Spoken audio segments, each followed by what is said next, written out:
Booth के अंदर शिखर तेवाटिया के चेहरे पर एक व्यंग्यात्मक मुस्कान तैर गई। उसने कहा, मैं सोच रहा था कि वो कितनी बोली लगाएगा। सिर्फ 5 लाख चांदी के सिक्के, और वो अब और नहीं टिक सकता। कितना बोरिंग है। उनका देव कबीला हमारे तेवाटिया कबीले से ज्यादा बोली कैसे लगा सकता है? इसके अलावा इस बार कबीले के मुखिया को दूसरे यंग मास्टर पर बहुत भरोसा है। वो 10 मिलियन चांदी के सिक्के भी लेकर आया है। आदित्य देव यंग मास्टर से कैसे मुकाबला कर सकता है? शिखर तेवाटिया के एक सेवक ने खुश होकर कहा। शिखर तेवाटिया के चेहरे पर एक संतुष्ट मुस्कान आ गई। वो सोच रहा था कि रेनबो फ्लेम पाइथन का आंतरिक भाग प्राप्त करने के बाद उसकी ताकत कितनी बढ़ जाएगी। 45 लाख चांदी के सिक्के, 3 बार बोली, सफलता। ये कहते ही नीलामी करता अचानक रुक गया। उसने सुखद आश्चर्य से मुस्कुराते हुए कहा, जल्दी देखो, बूथ नंबर 1 वाले मेहमान ने बोली लगा दी है। नीलामीकर्ता के शब्दों ने तुरंत ही सभी का ध्यान चौथी मंजिल पर बूथ 1 की ओर खींच लिया। शिखर तेवाटिया भी भौचक्का रह गया। कोई और बोली क्यों लगा रहा है? वो पहले कितना निश्चिंत लग रहा था। उससे धोखा मत खाइए। दरअसल वो अधिकतम 45 लाख चांदी के सिक्के ही दे सकता था। इससे ज्यादा देने पर वो बोली नहीं लगा पाता। ऐसा इसलिए था क्योंकि उसे अभी भी किसी और चीज के लिए बोली लगाने के लिए 55 लाख चांदी के सिक्के छोड़ने थे। वो चीज ऐसी थी जिसे करने के लिए उसके पिता ने उसे व्यक्तिगत रूप से निर्देश दिया था। इसलिए वो लापरवाही बरतने की हिम्मत नहीं कर सकता था। उसे अपने 5 लाख चांदी के सिक्के बचाने थे। वो घबराया हुआ था। शिखर तेवाटिया ने अपने एक सेवक से कहा, जाओ और देखो कि दूसरा पक्ष कितनी बोली लगा रहा है। शिखर तेवाटिया सिर्फ बूथ नंबर 1 की बोली को लेकर चिंतित था, बल्कि नीलामी करता भी बूथ नंबर 1 की बोली को लेकर ज्यादा चिंतित था। आखिरकार नीलामी में वस्तु की कीमत जितनी ज्यादा होगी, उसे मिलने वाला कमीशन भी उतना ही ज्यादा होगा। बूथ 1 कर्म ने केवल 1 मिलियन चांदी के सिक्के की बोली क्यों लगाई? शिखर तेवाटिया के परिचारक ने पूछा। उसे यह अजीब लगा। शिखर तेवाटिया मन ही मन खुश हुआ। ऐसा लग रहा था जैसे यह आदमी यहां मुसीबत खड़ी करने आया है। वो 45 लाख चांदी के सिक्के से ज्यादा की बोली नहीं लगा पाएगा। अब वो निश्चिंत हो सकता है। लेकिन नीचे नीलामीकर्ता के चेहरे पर अचानक एक अजीब सा भाव उभर आया। उसने अपना मुंह चौड़ा किया और बहुत देर तक अवाक रह गया। हे भगवान, ये कैसे ये कैसे हो सकता है? वीआईपी बूथ 1 की बोली 10 मिलियन स्वर्ण सिक्के हैं। शिखर तेवाटिया ने मुंह में भरी शराब थूकी और अविश्वास से कहा, ये कैसे संभव है? 10 करोड़ स्वर्ण सिक्के? विक्रांत नगर सिटी के 3 बड़े कुलों के पास भी इतना पैसा नहीं है। सिर्फ शिखर तेवाटिया ही नहीं था जो इस पर विश्वास नहीं कर रहा था। अनमोल मंडप में मौजूद हर कोई इस पर विश्वास नहीं कर रहा था। 1000 सिक्के की सोना कैसी बात है? शाही राजधानी में भी कोई भी यूं ही 10 लाख सिक्के सोना देने को तैयार नहीं था। ये इतनी बड़ी रकम थी कि आम लोग सैकड़ों जन्म लगाकर भी इतना पैसा नहीं कमा पाते। किसी के लिए रैंक 4 इनर कोर खरीदने के लिए इतना पैसा खर्च करना कैसे संभव है? वो जरूर कोई ठग होगा। मुझे उम्मीद नहीं थी कि अनमोल पेविलियन में ऐसा ठग होगा। उस व्यक्ति से सोने के सिक्के निकलवाओ। कौन बड़ी बड़ी बातें करना नहीं जानता। मंच के नीचे का माहौल पूरी तरह से अस्त व्यस्त था। किसी को यकीन ही नहीं हो रहा था कि इस छोटे से विक्रांत नगर सिटी में ऐसा भी हो सकता है। सबको लग रहा था कि वो आदमी बड़ी बड़ी बातें करके भाग गया है। बूथ में मौजूद शिखर तेवतिया का गुस्सा धीरे धीरे शांत हुआ। ध्यान से सोचने पर उसे लगा कि ये नामुमकिन है। वो बहुत घबराया हुआ था और उसे अपना संयम नहीं खोना चाहिए था। दूसरे युवा मास्टर, मुझे लगता है कि वो व्यक्ति बस बड़ी बड़ी बातें कर रहा है। मुझे विश्वास नहीं है कि वो सचमुच 10 मिलियन सिक्के निकाल सकता है। जो बोला था वो इसलिए था क्योंकि उसने कोण के कारण लिंग के सेवक को नहीं देखा था। इस समय उसे डर था कि शिखर तेवतिया उस पर अपना गुस्सा निकाल देगा। नीलामीकर्ता को ऐसी स्थिति की उम्मीद नहीं थी। बूथ एक के मामले में दक्षवीर ने उसे पहले ही सूचित कर दिया था। चाहे दूसरा पक्ष कोई भी कीमत लगाए, कोई समस्या नहीं होगी। अराजक स्थिति को देखकर नीलामीकर्ता ने जल्दी से जोर से कहा, सभी लोग कृपया शांत हो जाएं। हमारा अनमोल मंडप निश्चित रूप से ठगों को घुसने नहीं देगा। मैं जो कहना चाहता हूं वो ये है कि बूथ 1 में अतिथि निश्चित रूप से इस कीमत को वहन करने में सक्षम है। नीलामी जारी रहेगी। निश्चिंत रहें, हमारा अनमोल पेविलियन आपको 10 मिलियन सिक्के सोना अवश्य सौंप देगा। बूथ में मौजूद अर्जुन देव धीरे से हंसा। 10 मिलियन सिक्के सोना? मेरे पास इतना पैसा नहीं है। हालांकि उस बूढ़े दक्ष के पास ये होना चाहिए। जहां तक ये सवाल है कि दक्षवीर 1000 सिक्के सोने के बिना समस्या का समाधान कैसे करेगा, ये अर्जुन देव के विचार के दायरे में नहीं था। टकराना। दूसरी तरफ शिखर तेवतिया ने अपनी मुट्ठी कस ली, जिससे उसके हाथ में शराब का प्याला टूट गया। उसके चेहरे पर भयानक उदासी छा गई। तुम दोनों बूथ के बाहर जाकर पहरा दो। मैं देखना चाहता हूं कि ये आदमी कौन है जो इतने पैसे खर्च कर सकता है। बूथ 11 में बैठा आदित्य देव भी इसी तरह उदास था। अगर अर्जुन देव कोई कदम नहीं उठाता तो भी rainbow flame Python inner core उसका नहीं होता। आदित्य देव ने बूथ का दरवाजा धक्का देकर खोला और निराश होकर बाहर चला गया। वो जो चाहता था वो नहीं खरीद पाया। वो इस व्यस्त नीलामी में अब और नहीं रुकना चाहता था। अनमोल मंडप के निचले हिस्से में एक गुप्त कमरे में तरह तरह की औषधीय जड़ी बूटियां और शोधन उपकरण रखे हुए थे। बस औषधीय कढ़ाइयां ही वहां थी। दक्षवीर ने अर्जुन देव से मिली सभी औषधीय गोलियां निकाल ली। उसकी आंखों में एक कट्टर भाव था। ये उसके लिए 8वीं श्रेणी के दिव्य श्रेणी कीमियाकार बनने का अवसर था। हालांकि यह एक अच्छा समय नहीं था। यहाँ उपलब्ध उपकरणों के कारण इन औषधीय गोलियों पर उनके शोध के परिणाम सीमित थे। अगर वो इन औषधीय गोलियों के रहस्यों और सचमुच समझना चाहता था तो उसे वीर कबीले के मुख्यालय लौटना होगा। केवल शाही राजधानी में ही आवश्यक उपकरण उपलब्ध थे। हालांकि जब उसने शाही राजधानी लौटने के बारे में सोचा तो दक्षवीर की आंखों में एक अवर्णनीय क्रोध छलक आया। दक्षवीर ने आह भरी। 10 साल हो गए हैं, अब वापस जाकर देखने का समय आ गया है। गुप्त कमरे का दरवाजा अचानक खुला और दक्षवीर के पीछे काले वस्त्र पहने दो लोग प्रकट हुए। दक्षवीर ने मुड़कर उन दोनों की ओर देखा। मेरे जाने के बाद तुम दोनों उस काले वस्त्र वाले आदमी पर कड़ी नजर रखना। तुम्हें उसकी और उसके पीछे छिपे रहस्यमय कीमियागर की जांच करनी होगी। काले कपड़े पहने ये दोनों आदमी मार्शल ग्रैंड मास्टर थे। अनमोल पेवेलियन ने उन्हें मृत्यु शपथ का प्रशिक्षण दिया था और वे संदिग्ध मिशनों को अंजाम देने में माहिर थे। दक्षवीर द्वारा दिए गए मिशनों के बारे में कहा जा सकता है कि वे उसकी बात मानेंगे और जरा भी विरोध नहीं करेंगे। दक्षवीर बुदबुदाया। औषधीय गोलियों को परिष्कृत करने की प्राचीन विधि हजारों सालों से लुप्त हो चुकी है। मैं इस अवसर को हाथ से नहीं जाने दे सकता। जैसे ही वह खुद से बुदबुदा रहा था, अचानक एक खतरनाक आभा प्रकट हुई। दक्षवीर की आंखें चमक उठीं और उसने पूरी ताकत से अपनी धारणा को मुक्त कर दिया। खतरा है, सावधान रहो। दोनों मार्शल ग्रैंड मास्टर्स को कुछ भी गलत नहीं लगा। ये सुनते ही उन्होंने तुरंत अपनी चौकसी बढ़ा दी। वे मुड़े और अपनी निगाहें गुप्त कमरे के पत्थर के दरवाजे पर गढ़ा दी। अचानक एक छोटी आकृति गुप्त कमरे के ऊपर से उतरी। उसने दोनों हाथों में एक छोटी तलवार पकड़ी हुई थी और दो काले कपड़े पहने आदमियों के सिर के ऊपर प्रकट हुई। वो छोटी सी आकृति हवा में भूतिया ढंग से घूम रही थी और उसकी छोटी तलवार से एक शानदार चमक निकल रही थी। पूसी। दोनों काले कपड़े पहने आदमियों की गर्दन से खून की धार फूट पड़ी। वे दर्द से कराह उठे और जमीन पर गिर पड़े। पलक झपकते ही उस रहस्यमयी लड़की ने दोनों मार्शल ग्रैंड मास्टर्स को आसानी से मौत के घाट उतार दिया। दक्षवीर ने उस लड़की को देखा जो प्रकट हुई थी। जब उसने उसकी असली पहचान देखी तो उसकी आंखें आश्चर्य से भर गईं। उसने कहा, यह कैसे हो सकता है? एक तलवार आत्मा ने वास्तव में लोगों को मारने के लिए उसका शरीर छोड़ा है। माधवी ने दक्षवीर के सवाल का जवाब नहीं दिया। उसने अपने हाथों में पकड़ी दो टूटी तलवारें छोड़ दी।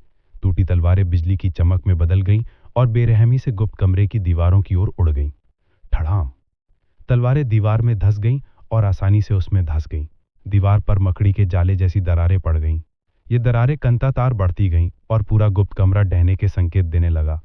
दक्षवीर को आश्चर्यचकित होने का समय नहीं मिला क्योंकि माधवी पहले से ही उसकी ओर उड़ रही थी। वो सचमुच उसकी ओर उड़ रही थी। वो एक पल भी जमीन पर नहीं रुकी। वो एक अतुलनीय अत्याचारी आभा लिए हुए उड़ी और बेरहमी से उस पर हथेली से वार किया। ठड़ाम।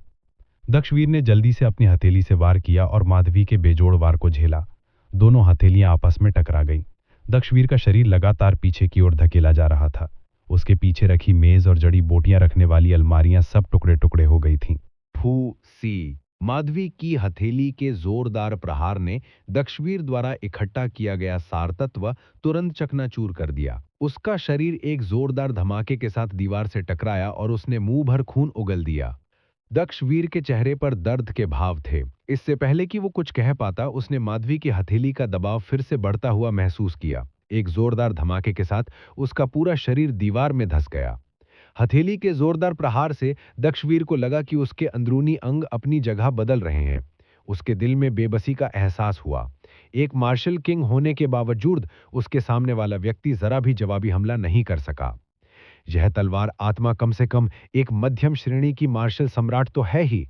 ऐसे में उसका स्वामी कितना शक्तिशाली है, दक्षवीर ने भयभीत होकर सोचा।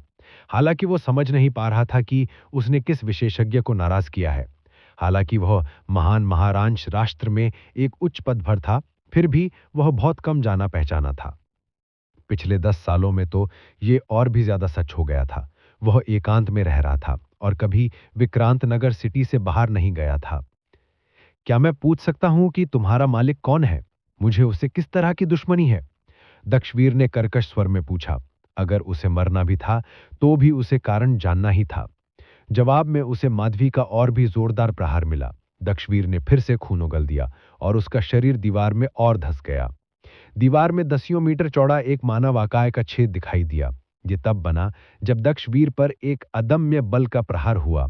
अचानक माधवी ने अपनी हथेली हटा ली। दक्षवीर को लगा जैसे उसका शरीर जम गया हो। उसे सांस लेने का भी समय नहीं मिला। माधवी पहले ही उसका कॉलर पकड़कर उसे गुप्त कमरे में वापस ले आया था। गुप्त कमरे के अंदर दीवार में दरारें अभी भी फैल रही थीं, जहां पहले छोटी तलवार से वार किया गया था। ऊपर से पत्थर गिर रहे थे। जमीन के नीचे बना यह गुप्त कमरा अब ढहने ही वाला था। जो तुमने अभी किया उसे करने की कोशिश मत करना, कभी नहीं। माधवी ने यह कहा और उसके बाद वो झट से वहां से चली गई।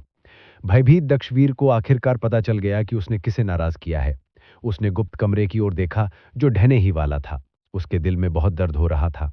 पिछले 10 सालों में उसने जो भी औषधीय गोलियां परिष्कृत की थीं, उनमें से ज्यादातर इसी गुप्त कमरे में रखी थीं।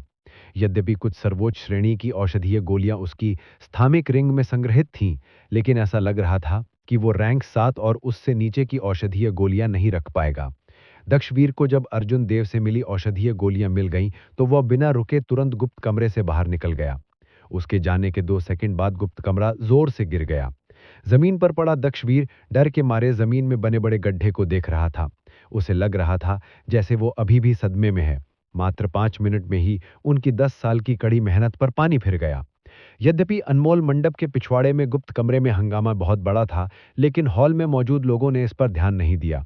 पहली नीलामी वस्तु के कारण उत्पन्न अराजकता के बाद वार्षिक बड़े पैमाने की नीलामी व्यवस्थित तरीके से जारी रही। अर्जुन देव नीलामी को बेबसी से देखता रहा। इस समय नीलामी आधी हो चुकी थी। हालांकि माधवी अभी तक नहीं आया था। उसने यूं ही कोई चाल चलने की हिम्मत नहीं की। उसने पहले ही एक rainbow flame Python spirit core खरीद लिया था। अगर वो कोई चाल चलता तो उसके पास बस एक ही मौका होता। इस समय नीलामी का दूसरा चरमोत्कर्ष शुरू होने वाला था। जब नीलामीकर्ता ने घोषणा की कि अगली वस्तु एक निम्न श्रेणी का स्पिरिट स्टोन है, तो नीलामी हॉल का माहौल तुरंत भड़क उठा। स्पिरिट स्टोन एक विशेष प्रकार का प्राकृतिक खजाना थे। इनमें दुनिया की सबसे शुद्ध आध्यात्मिक ऊर्जा समाहित थी। जब कोई सामान्य साधक स्पिरिट स्टोन का एक छोटा सा टुकड़ा इस्तेमाल करता, तो वो अपनी साधना को तुरंत एक क्षेत्र बढ़ा सकता था। इसके अलावा यदि इसका उपयोग युद्ध में किया जाए, तो यह तुरंत ही किसी के सार को पुनः प्राप्त कर सकता है। ये पहले वाले अग्नि प्रधान स्पिरिट कोर जैसा नहीं था, जिसका उपयोग केवल एक निश्चित समूह के लोग ही कर सकते थे। ये मार्शल सेंट से नीचे के साधकों के लिए बहुत प्रभावी था। आत्मा रत्न की दुर्लभता बहुमूल्य चंद्र रत्न के बराबर थी। देवलोक महाद्वीप में महान जिन राष्ट्र के अलावा जिसके पास सबसे बड़ी आत्मा शिरा थी, अन्य सभी आत्मा शिराओं पर शाही कुल या कुछ उच्च संप्रदायों का एकाधिकार था। जो अन्य आत्मा शिराएं वितरित की गईं, उन पर देश के शाही परिवार और कुछ उच्च वर्गीय संप्रदायों का एकाधिकार था। साधारण योद्धा और कुछ छोटी सेनाएं केवल अन्य अपरंपरागत तरीकों से ही आत्मारत्नों प्राप्त कर सकती थीं। नीचे नीलामकर्ता ने ऊंची आवाज में कहा, सभी लोग ध्यान से देखें। यह असली निम्न श्रेणी का स्पिरिट स्टोन है। मैं स्पिरिट स्टोन के मूल्य के बारे में ज्यादा कुछ नहीं कहूंगा। मुझे विश्वास है कि सभी को इसकी पूरी जानकारी है। हालांकि ये सबसे निम्न श्रेणी का स्पिरिट स्टोन है, फिर भी इसकी कीमत 10 लाख है। इसलिए शुरुआती बोली 5 लाख है। प्रत्येक बोली 1 लाख से कम नहीं होनी चाहिए। जैसे ही नीलामीकर्ता ने अपनी बात खत्म की, बोली लगाने के लिए उत्साहपूर्ण आवाजें आने लगीं। यहाँ हर कोई खजानों के बारे में जानता था। स्वाभाविक रूप से वे इस निम्न श्रेणी के स्पिरिट स्टोन का मूल्य समझते थे। कई मेहमान खास तौर पर इस निम्न श्रेणी के स्पिरिट स्टोन के लिए आए थे। स्पिरिट स्टोन की कीमत लगातार बढ़ती जा रही थी। जब ये संख्या 10 लाख तक पहुंच गई, तब इसके लिए आवाज उठाने वालों की संख्या धीरे धीरे कम हुई। 10 लाख असल में एक सीमा थी। आखिरकार हर कोई तेवटिया कबीले या देव कबीला जैसा तो नहीं था जो 4 या 5 लाख की बोली लगाते। यदि अन्य लोगों के पास इतना पैसा भी हो, तो भी उन्हें बोली लगाने से पहले सावधानी पूर्वक अपनी संपत्ति का मूल्यांकन करना होगा। शिखर तेवटिया, जो वीआईपी रूम 11 में थे, मुस्कुराए और बोले, हमारे लिए बोली लगाने का समय आ गया है। कबीले के मुखिया ने हमें विशेष रूप से ये निम्न श्रेणी का स्पिरिट स्टोन प्राप्त करने का निर्देश दिया है।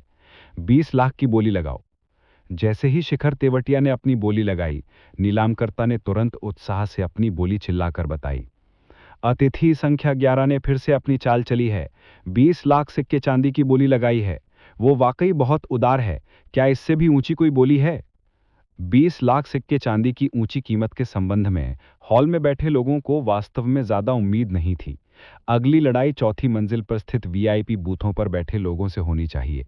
जैसी कि उम्मीद थी, कमरा नंबर 3 में बैठे किसी ने तुरंत कीमत बढ़ाकर 22 लाख चांदी के सिक्के कर दी। इसके तुरंत बाद कमरा नंबर 4 में बैठे किसी ने कीमत बढ़ाकर 25 लाख चांदी के सिक्के कर दी। 25 लाख ये कोई शुभ संख्या नहीं है। कमरा नंबर 4 में बैठे व्यक्ति, क्या आप वाकई बोली नहीं बढ़ाएंगे? कमरा नंबर 4 में बैठे व्यक्ति द्वारा बोली लगाने के बाद नीलामकर्ता ने तुरंत मजाकिया लहजे में कहा। कमरा नंबर 4 में बैठे व्यक्ति ने मन ही मन कोसा। उसने हिम्मत जुटाई और कीमत बढ़ाकर 30 लाख चांदी के सिक्के कर दी। नीलामीकर्ता ने तुरंत मुस्कुराते हुए अपनी बोली घोषित कर दी। अर्जुन देव को वास्तव में निम्न श्रेणी के स्पिरिट स्टोन में बहुत रुचि थी। यह निम्न श्रेणी का आत्मा पत्थर मार्शल शिष्यों के लिए और भी अधिक लाभदायक था। स्वयं को उदाहरण के रूप में लेते हुए, यदि वह इस निम्न श्रेणी के आत्मा पत्थर का उपयोग करता तो उसका साधना क्षेत्र तुरंत ही उच्च श्रेणी के मार्शल शिष्य तक बढ़ जाता। इसके अलावा यह अन्य औषधीय गोलियों की तरह नहीं होगा जो अस्थिर आधार या साधना में बाधा उत्पन्न करती हैं। ऐसा इसलिए था क्योंकि स्पिरिट स्टोन में आध्यात्मिक ऊर्जा का शुद्ध सार निहित था। इसका प्रयोग करने के बाद यह तुरंत बढ़ जाएगा। मार्शल शिष्य के शरीर में मौजूद सत्वों को केवल एक दिन पचने की आवश्यकता होगी और वे अपने साधना क्षेत्र को पूरी तरह से स्थिर कर पाएंगे। इसका कोई दुष्प्रभाव नहीं होगा। दुर्भाग्य से माधवी यहां नहीं थी। अर्जुन देव कोई भी जल्दबाजी में फैसला लेने की हिम्मत नहीं कर सका। वह पहले भी एक बार ऐसा कर चुका था। अब सिर्फ 2 मौके बचे थे। वह उन्हें गंवा नहीं सकता था। माधवी पहले ही अपने लक्ष्य पर पहुंच चुकी थी।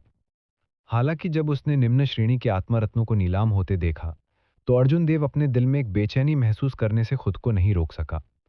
यह एक ऐसा आत्मरत्न था जो किसी के साधना क्षेत्र को ऊंचा उठा सकता था। अर्जुन देव ने बड़बड़ाते हुए कहा, मुझे नहीं पता कि माधवी कहां भाग गई है। वह अभी तक वापस नहीं आई है। चूंकि तुम इसे खरीदना चाहते हो तो ले लो। अचानक आई आवाज से अर्जुन देव चौंक गया। उसने सिर घुमाकर देखा। दरअसल उसके पीछे माधवी ही खड़ी थी। अर्जुन देव पहले तो थोड़ा बड़बड़ाना चाहता था, लेकिन जब उसने देखा कि उसके हाव भाव ठीक नहीं हैं, तो उसने अपने शब्द वापस ले लिए। अरे माधवी, तुम ठीक तो हो? तुम्हारा रंग इतना खराब क्यों है? माधवी ने कहा, अगर तुम्हें कुछ हो गया तो मुझे कुछ नहीं होगा। क्या तुम्हें लगता है कि मेरा शरीर तुम्हारे जैसा ही है? तुम्हें तो मेरे रंग रूप को ही देखना आता है। यह स्पिरिट स्टोन अब तुम्हारे लिए बहुत उपयोगी है। तुम इसे खरीद सकते हो। अर्जुन देव ने सोचा और मान गया। माधवी एक शस्त्र आत्मा थी। अगर उसका रंग रूप ठीक नहीं था तो उसे मानवीय तर्क से नहीं समझाया जा सकता था। दूसरी ओर माधवी की बात सुनकर अर्जुन देव खुश हो गया। क्या मैं सचमुच इसे खरीद सकता हूं? मैंने पहले ही एक 7 रंगीन ज्वाला अजगर स्पिरिट कोर खरीद लिया है। अगर मैं इसे खरीदता हूं तो मुझे दक्षवीर के साथ इसका उपयोग करने का बस एक ही मौका और मिलेगा। कोई बात नहीं, जो चीज मुझे चाहिए उसकी नीलामी अभी तक नहीं हुई है, माधवी ने उदासीनता से कहा। अर्जुन देव मुस्कुराया, तो मैं निश्चिंत रह सकता हूं। वीआईपी बूथों पर बैठे लोग निम्न श्रेणी के स्पिरिट स्टोन के लिए बोली लगाते रहे। इस समय तक इसकी कीमत 4 मिलियन सिल्वर सिक्के हो चुकी थी। वीआईपी बूथ नंबर 11 में शिखर टेवटिया ने शांति से शराब का एक घूंट पिया और कहा, यह पहले ही 4 मिलियन है। यह मारक प्रहार का समय है। 6 मिलियन की बोली लगाओ। देखते हैं कि मुझसे ऊंची बोली कौन लगाता है। जब उसके पीछे खड़े परिचालक ने यह सुना तो वह तुरंत खिड़की के पास गया और शिखर टेवटिया को बुलाया। जब नीलामीकर्ता ने वीआईपी बूथ 11 की बोली दोबारा देखी तो उसके चेहरे पर फूल सी मुस्कान खिल उठी। उसने भावुक होकर कहा, वीआईपी बूथ 11 हमें हमेशा चौंका देता है। उसने 60 लाख चांदी की सिक्के की बोली लगाई है। जब नीलामीकर्ता ने शिखर टेवतिया की बोली पुकारी तो नीलामी हॉल में शोर थम गया। सभी ने अनुमान लगाया कि यह सबसे ऊंची बोली थी। एक सामान्य निम्न श्रेणी का स्पिरिट स्टोन लगभग 5 मिलियन सिल्वर सिक्के में बिकता था। शिखर टेवतिया ने 1 मिलियन अतिरिक्त की बोली लगाई थी। यह स्पष्ट था कि वो इसे जीतने के लिए दृढ़ था। वीआईपी बूथ नंबर 4 पर बैठे व्यक्ति ने मेज पर जोर से मुक्का मारा। उसका चेहरा गुस्से से भरा हुआ था, लेकिन वो कुछ नहीं कर सकता था। जब नीलामीकर्ता ने देखा कि कोई भी बोली नहीं लगा रहा है तो उसने कहा, 6 मिलियन चांदी के सिक्के। इससे अधिक कोई बोली नहीं होनी चाहिए। यदि कोई बोली नहीं लगी तो मैं उल्टी गिनती शुरू कर दूंगा। नीलामीकर्ता की आवाज सुनकर शिखर टेवतिया के सुंदर चेहरे पर प्रसन्नता के भाव उभरे। वो मुस्कुराया और बोला, ये कोई बुरी बात नहीं है कि मुझे 7 रंग वाले फ्लेम पाइथन का स्पिरिट कोर नहीं मिला। कम से कम अब मेरे पास इस स्पिरिट स्टोन को पाने के लिए पर्याप्त पूंजी तो है। हालांकि काफी देर इंतजार करने के बाद भी शिखर टेवतिया को नीलामी पूरी होने की आवाज सुनाई नहीं दी। वो भौंचक्का रह गया और उसे शक हुआ। उसने पीछे खड़े अटेंडेंट से कहा, जाकर देखो क्या हो रहा है। नीलामीकर्ता नीलामी पूरी होने की घोषणा क्यों नहीं कर रहा है? वो कर्मचारी जल्दी से खिड़की के पास गया और नीचे देखा। उसने देखा कि नीलामीकर्ता वीआईपी बूथ 1 की खिड़की को घूर रहा था। उसका मुंह खुला का खुला था, लेकिन वो कुछ नहीं बोल पा रहा था। एक नीलामीकर्ता में जो गुण होने चाहिए वो उसमें पूरी तरह से खो चुके थे। अटेंडेंट ने जल्दी से अपनी नजर सामने वाले बूथ की तरफ घुमाई। साफ साफ देखने के बाद वो मुड़ा और कांपती आवाज में बोला, दूसरे यंग मास्टर, लगता है वीआईपी बूथ नंबर 1 ने फिर से बोली लगा दी है। शिखर टेवतिया को लगा जैसे उसका दिल धड़कना बंद हो गया हो। शराब का प्याला जो वो पीने वाला था रुक गया। उसे एक बुरा पूर्वाभास हुआ। वीआईपी बूथ नंबर 1 ने फिर बोली लगाई, अभी भी 10 मिलियन सोने के सिक्के हैं। नीलामीकर्ता ने अपने माथे से पसीना पोंछा और आखिरकार फिर बोला, टकराना। शिखर टेवतिया ने एक बार फिर अपने हाथ में शराब का प्याला मसल दिया। उसके चेहरे पर इतनी उदासी थी कि लोग उसे देखने के लिए बेताब हो गए। उसने ठंडे स्वर में कहा, क्या तुम मेरे साथ खिलवाड़ कर रहे हो? इस विक्रांत नगर सिटी में ऐसा कोई नहीं है जो मेरे साथ इस तरह से खिलवाड़ करने की हिम्मत करे। नीचे भीड़ एक बार फिर अफरा तफरी में डूब गई। अगर ये पहली बार था जब किसी ने 10 लाख सोने के सिक्के की बोली लगाई थी तो ये असामान्य बात थी। हालांकि सभी का मानना था कि अभी भी एक संभावना है कि ये बहुत हास्यास्पद नहीं है। लेकिन इस वक्त उसी बूथ पर उसी व्यक्ति ने फिर से 10 लाख सोने के सिक्के की बोली लगा चुका था। कोई भी मूर्ख समझ सकता था कि यह सामान्य नहीं था। कोई भी अपना पैसा इस तरह से बर्बाद नहीं करेगा। नीचे का माहौल पहले से भी ज्यादा अराजक हो गया था। नीलामीकर्ता को दक्षवीर के निर्देश याद आ गए और उसने भीड़ को शांत करने की पूरी कोशिश की।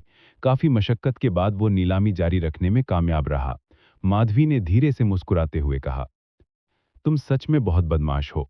तुमने इतनी आसानी से 10 मिलियन स्वर्ण सिक्के की बोली लगाने की हिम्मत की। दक्षवीर तुमसे बहुत नाराज हो जाएगा। अर्जुन देव ने कंधे उचकाते हुए कहा, मुझे सीधा बोलना पसंद है। मुझे इस तरह की बोली प्रक्रिया पसंद नहीं है। इसके अलावा दक्षवीर ने मुझसे यही वादा किया था, जो चीजें मुझे पसंद है, चाहे उनकी अंतिम कीमत कुछ भी हो, वो उसका भुगतान करेंगे। जहां तक बात है कि वो ऐसा कर सकता है या नहीं, ये उसकी समस्या है। इससे मेरा कोई लेना देना नहीं है। निम्नलिखित नीलामी में क्योंकि मध्वी द्वारा उल्लिखित वस्तु दिखाई नहीं दी, अर्जुन देव ने कोई कदम नहीं उठाया। अर्जुन देव के कारण उत्पन्न अराजकता धीरे धीरे शांत हो गई। जैसे ही नीलामी समाप्त होने वाली थी, मधवी ने अचानक कहा, अगली वस्तु सुपीरियर ग्रेड फ्रॉस्ट आयरन का एक टुकड़ा है। आपको बस इसके लिए बोली लगानी होगी।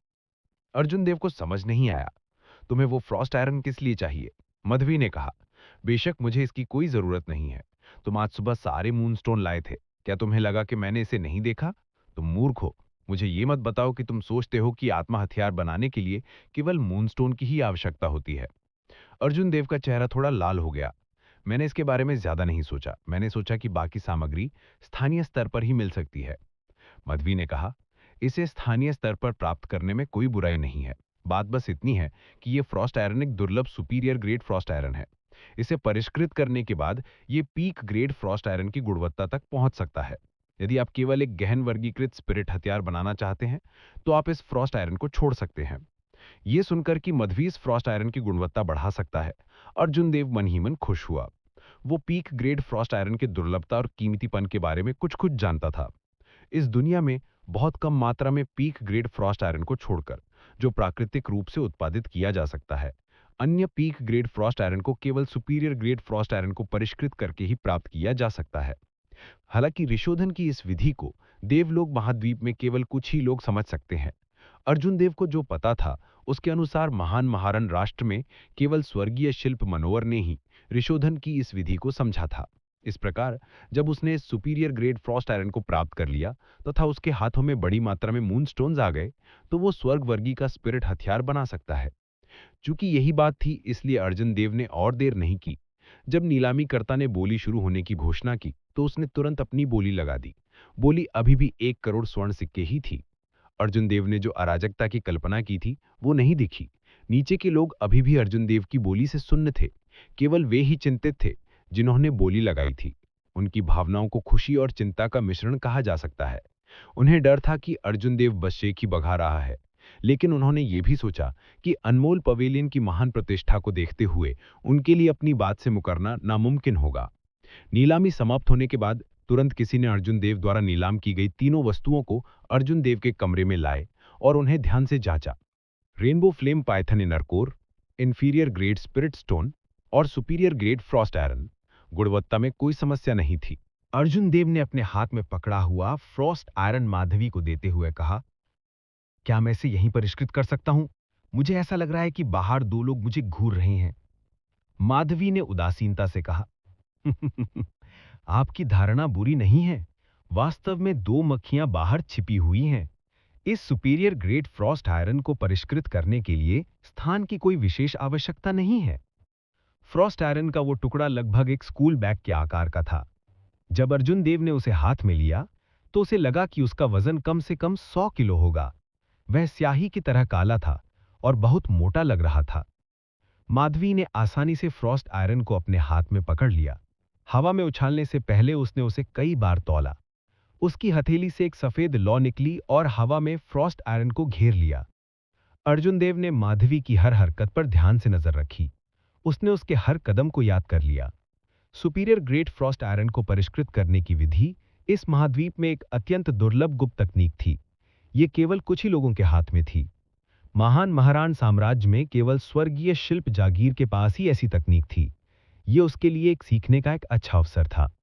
सफेद लौ धीरे धीरे जल रही थी। अर्जुन देव ने पाया कि ये लौ बहुत अजीब है। इसमें सामान्य लौ जैसी प्रचंडता और अत्याचार नहीं था, बल्कि इससे गर्माहट का एहसास हो रहा था। ये कैसी ज्वाला है? अर्जुन देव ने सोचा। माधवी का इरादा अर्जुन देव को सिखाने का था। ज्वाला को संभालते हुए उसने समझाया, ये ज्वाला किसी साधक द्वारा विकसित ज्वाला नहीं है। ये एक मानवीय ज्वाला है जो लंबे समय से दुनिया में मौजूद है। इसे अस्थीभूत अग्नि कहते हैं। उस समय थंडर किंग वृक्षदेव ने 9 नरकों के शोधन स्थल में साधना करते हुए इसे वश में कर लिया। मरने के बाद उन्होंने ये ज्वाला मेरे लिए छोड़ दी। मानव आग? स्वर्ग और धरती के बीच सचमुच एक अजीब सी ज्वाला मौजूद थी। ये वाकई आंखें खोलने वाली बात थी। हालांकि उसे नहीं पता था कि इस मानव ज्वाला में ऐसा क्या खास था। माधवी ने आगे बताया कि दुनिया में 4 प्रकार की अत्यंत कीमती ज्वालाएं हैं, अर्थात मानव ज्वाला, ड्रैगन ज्वाला, भूत ज्वाला और स्वर्गीय ज्वाला। मार्शल हेवन महाद्वीप में कुल 9 ड्रैगन शिराएं थीं। इन 9 ड्रैगन शिराओं के अंत में राजदाऊ ज्वाला थी। 9 ड्रैगन फ्लेम में से ये ज्ञात था कि 5 को किसी ने ले लिया था, शेष 4 कभी नहीं मिले। इस तथ्य के अलावा कि ड्रैगन लपटें 10,000 मीटर भूमिगत दफन थीं और पर्यावरण अतुलनीय रूप से कठोर था, सबसे महत्वपूर्ण कारण यह था कि शेष 4 ड्रैगन नसें बदल सकती थीं। किंवदंती के अनुसार ड्रैगन फ्लेम का स्वामी एक वंशदात स्थापित कर सकता था। जब तक किसी का भाग्य शासक जैसा ना हो, ड्रैगन फ्लेम को पाना असंभव होगा। भूत ज्वालाएं विक्रीम स्थानों में मौजूद थीं। वे रहस्यमयी और अथाह थीं, जिनमें देवताओं और भूतों जैसी शक्तियां थीं। महाद्वीप में चरम यिन के 2 स्थान थे। एक था गहन यिन गुफा, जो हजारों मीटर गहरी थी, और दूसरा 9 नरकों वाला पगटरी, जिसे मर्तलोक में नर्क कहा जाता था। ये दोनों जगह महाद्वीप की निषिद्ध भूमि थीं। हालांकि इनमें मौजूद भूतिया ज्वालाओं को वरिष्ठ विशेषज्ञों ने हजारों साल पहले ही हटा दिया था। इसके बाद पिछले कुछ सालों में मर्तलोक में भूतिया ज्वालाएं बहुत कम दिखाई दीं। किसी को नहीं पता था कि चरम यिन के इन दोनों स्थानों पर नई भूतिया ज्वालाएं प्रकट हुई थीं या नहीं। स्वर्गीय ज्वाला को दुनिया की सबसे भयावह ज्वाला माना जाता था। किंवदंती के अनुसार ये एक ऐसी ज्वाला थी जो पूरी दुनिया को शुद्ध कर सकती थी। इस तरह की ज्वाला केवल इतिहास की किताबों में दर्ज है। ये देवलोक सम्राट के पास थी, जिन्होंने 10,000 साल पहले देवलोक राजवंश की स्थापना की और महाद्वीप का एकीकरण किया। देवलोक राजवंश के विनाश के बाद इस प्रकार की ज्वाला, जो स्वर्ग को नष्ट कर सकती थी और पृथ्वी को बुझा सकती थी, इतिहास की लंबी नदी में पहले ही गायब हो चुकी थी। जहां तक अंतिम मानव ज्वाला की बात है, तो वो कुछ खास थी। वो कोई प्राकृतिक ज्वाला नहीं थी। कहना चाहिए कि वो विशुद्ध रूप से प्रकृति की शक्ति से निर्मित नहीं हुई थी। एक विशेष ज्वाला थी जो नश्वर जगत के सबसे शक्तिशाली साधक मार्शल देवता की ऊर्जा से बनी थी। जब उनका शरीर और आत्मा नष्ट हो गए तो ये मार्शल देवता की ऊर्जा से बनी थी। मार्शल भगवान की मृत्यु के बाद भी उनके शरीर में मौजूद विशाल ऊर्जा गायब नहीं हुई। जब ये विशाल ऊर्जा लंबे समय तक स्थिर रहती तो तरह तरह की अजीबोगरीब लपटें पैदा होती। इन्हें मानव लपटें कहा जाता था। जब अर्जुन देव ने परिचय सुना तो उसका दिल कांप उठा। दुनिया बहुत बड़ी थी और तरह तरह की अजीबोगरीब चीजें थीं। इस छोटे से विक्रांत नगर सिटी में ऐसी कोई चीज नहीं दिख रही थी। वो बाहर जाकर दुनिया घूमने के लिए बेताब था। बदकिस्मती से 10 साल का वादा अभी पूरा नहीं हुआ था। चूंकि अर्जुन देव ने कुछ करने की हामी भर दी थी, इसलिए स्वाभाविक रूप से वो अपनी तरफ से पूरी कोशिश करेगा। वो अभी नहीं जा सकता था। क्या इस दुनिया में वास्तव में मार्शल देवता मौजूद हैं? अर्जुन देव ने पूछा। माधवी की नजर आग में लिपटे फ्रॉस्ट आयरन पर टिकी थी। उसने जवाब दिया, बेशक दुनिया में अगणित प्रतिभाएं हैं। हालांकि मार्शल गॉड के दायरे तक पहुंचना दुर्लभ है, लेकिन असंभव नहीं है। इसके अलावा किंवदंतियों के अनुसार मार्शल गॉड के दायरे से ऊपर रहस्यमयी अस्तित्व हैं। अर्जुन देव ने पूछना जारी रखा, वो थंडर किंग वृक्षदेव, क्या वो मार्शल गॉड क्षेत्र में घुस गया था? माधवी ने उदासीनता से कहा, वो बस एक कदम दूर था, फिर भी किसी ने उसे मार डाला। मैं बस इतना कह सकता हूं कि उसके लिए अपनी किस्मत बदलना मुश्किल था। अर्जुन देव को बहुत देर तक शांत रहना मुश्किल लगा। थंडर सम्राट जैसे शक्तिशाली व्यक्ति को आखिरकार किसी ने मार डाला। ये अविश्वसनीय था। क्या उसे मारने वाला कोई महान मार्शल गॉड हो सकता था? अर्जुन देव ने माधवी को अपने मन के संदेह के बारे में बताया। माधवी ने उदासीनता से कहा, यह ऐसी बात नहीं है जिसके बारे में तुम्हें अभी सोचना चाहिए। हालांकि तुम्हें थंडरवुड स्वॉर्ड की विरासत मिली है, लेकिन तुम्हें उसका बदला लेने की जिम्मेदारी नहीं उठानी होगी। ये सही नहीं लगा। इस दुनिया में बिना वजह फायदा कैसे हो सकता है? लेकिन उसे कोई जिम्मेदारी नहीं उठानी पड़ी। इससे अर्जुन देव को बहुत हैरानी हुई। माधवी के रूप रंग को लेकर अर्जुन देव हमेशा खुश होने के बजाय चिंतित रहता था। इस समय जब उसने उसे ये कहते सुना तो उसे थोड़ी राहत महसूस हुई। लेकिन माधवी के अगले शब्दों से अर्जुन देव को लगभग खून की उल्टी आ गई। हालांकि थंडर किंग का बदला लेने की जिम्मेदारी तुम्हें नहीं उठानी होगी, लेकिन यह कहना मुश्किल है कि मुसीबत तुम्हें ढूंढने आएगी या नहीं। इसलिए भटिया मालिक, तुम्हारे लिए बेहतर होगा कि तुम जल्द से जल्द मजबूत बनो। अर्जुन देव बिल्कुल अवाक रह गई। माधवी के इर्द गिर्द कई रहस्य थे। थंडर किंग की गुफा में तलवार क्यों टूट गई? थंडर किंग को किसने मारा? वह उसका स्वामी कैसे बना? अब तक अर्जुन देव को बहुत कम पता था, और तौर माधवी से चाहे जितना भी पूछा जाए वह कुछ नहीं बताती। आज उसने थोड़ा बहुत बताया, लेकिन फिर भी बहुत उलझन भरा था। हु ची! आग की लपटों से घिरा काला गहरा लोहा पहले ही पिघली हुई धातु की गेंद में बदल चुका था। यह स्पष्ट था कि बोन स्पेक्टर फ्लेम के भीतर मौजूद गर्मी सतह पर मौजूद गर्मी से बहुत अलग थी। दोनों की बातचीत 5 मिनट से भी कम समय में पूरी हो गई और सुपीरियर ग्रेड फ्रॉस्ट आयरन पिघली हुई धातु के गोले में बदल गया। अगर अर्जुन देव इसे पर्पल थंडर ट्रू फायर से परिष्कृत करता तो कम से कम आधा दिन लग जाता। इतने बड़े अंतर के साथ कोई कल्पना कर सकता है कि बोन स्पेक्टर फ्लेम कितना शक्तिशाली था? माधवी ने हल्के से चिल्लाई। उसके मनमोहक चेहरे पर एक बार फिर गंभीरता झलक रही थी, जिससे बाकी लोग अपनी हंसी नहीं रोक पा रहे थे। अचानक उसके दाहिने हाथ में एक चमकती हुई टूटी हुई तलवार प्रकट हुई। उसने उसे आग की लपटों में पिघली हुई धातु पर तान दिया। पल भर में बूथ में चारों तरफ चिंगारियां फैल गईं। लपटों ने हवा में एक जोरदार धमाका किया। अर्जुन देव ने जब यह स्थिति देखी तो वह जल्दी से माधवी के पीछे छिप गया। हर बार जब लौ की एक किरण निकलती तो बोन स्पेक्टर फ्लेम से पिघली हुई धातु की एक बूंद निकल जाती। अर्जुन देव ने मन ही मन सोचा, यह सुपीरियर ग्रेड फ्रॉस्ट आयरन की अशुद्धियों को दूर करने का काम होगा। आमतौर पर जब फ्रॉस्ट आयरन सुपीरियर ग्रेड तक पहुंचता है तो उसमें बहुत कम अशुद्धियां होती हैं। अगर कोई फ्रॉस्ट आयरन के सार को बर्बाद किए बिना अशुद्धियों को दूर करना चाहता है तो उसे बहुत सावधानी बरतनी पड़ेगी। अच्छी नजर के अलावा सबसे महत्वपूर्ण बात यह थी कि कृपाण को कितनी तेजी से खींचा गया। यद्यपि पिघली हुई धातु स्थिर दिख रही थी, परंतु वास्तव में वह उसके अंदर तीव्र गति से बह रही थी। अर्जुन देव ने अपनी आध्यात्मिक इंद्रिय मुक्त की और पिघली हुई धातु की आंतरिक दुनिया में प्रवेश किया। उसके सामने एक आग जैसी लाल दुनिया थी। हालांकि अर्जुन देव की आध्यात्मिक इंद्री ही वहां प्रवेश कर रही थी, फिर भी वह उस भयानक तापमान को महसूस कर सकता था। इस लाल लाल दुनिया में अज्ञात पदार्थों के ढेर थे, जिन्हें अर्जुन देव पहचान नहीं पा रहा था। वे कंटिन्यूअसली निचोड़े और बह रहे थे। अर्जुन देव ने काफी देर तक ध्यान से निरीक्षण किया। उसके बाद उसे अंततः कुछ पता चला। शुद्ध काला पदार्थ फ्रॉस्ट आयरन का सार होना चाहिए। कभी कभी काले पदार्थ से कुछ धूसर इरफान नश भी निकल आते हैं।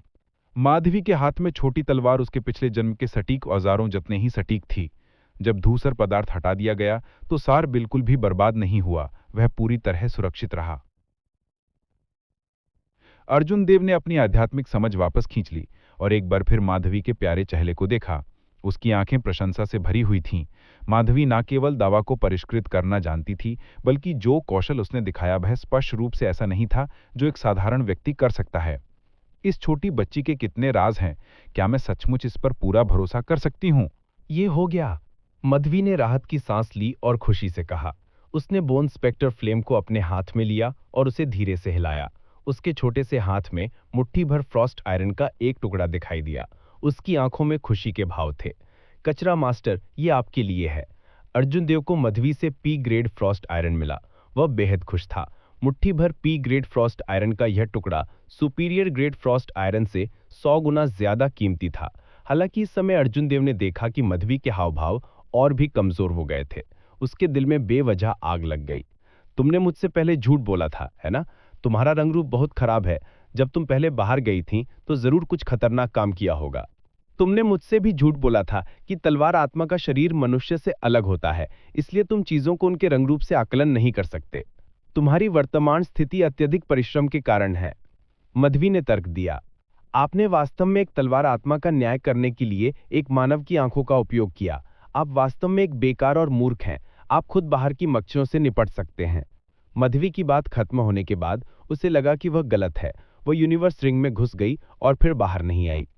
अर्जुन देव ने मन ही मन आह भरी। तुम्हारी बहन, कोई आश्चर्य नहीं कि तुम्हें मधवी कहा जाता है।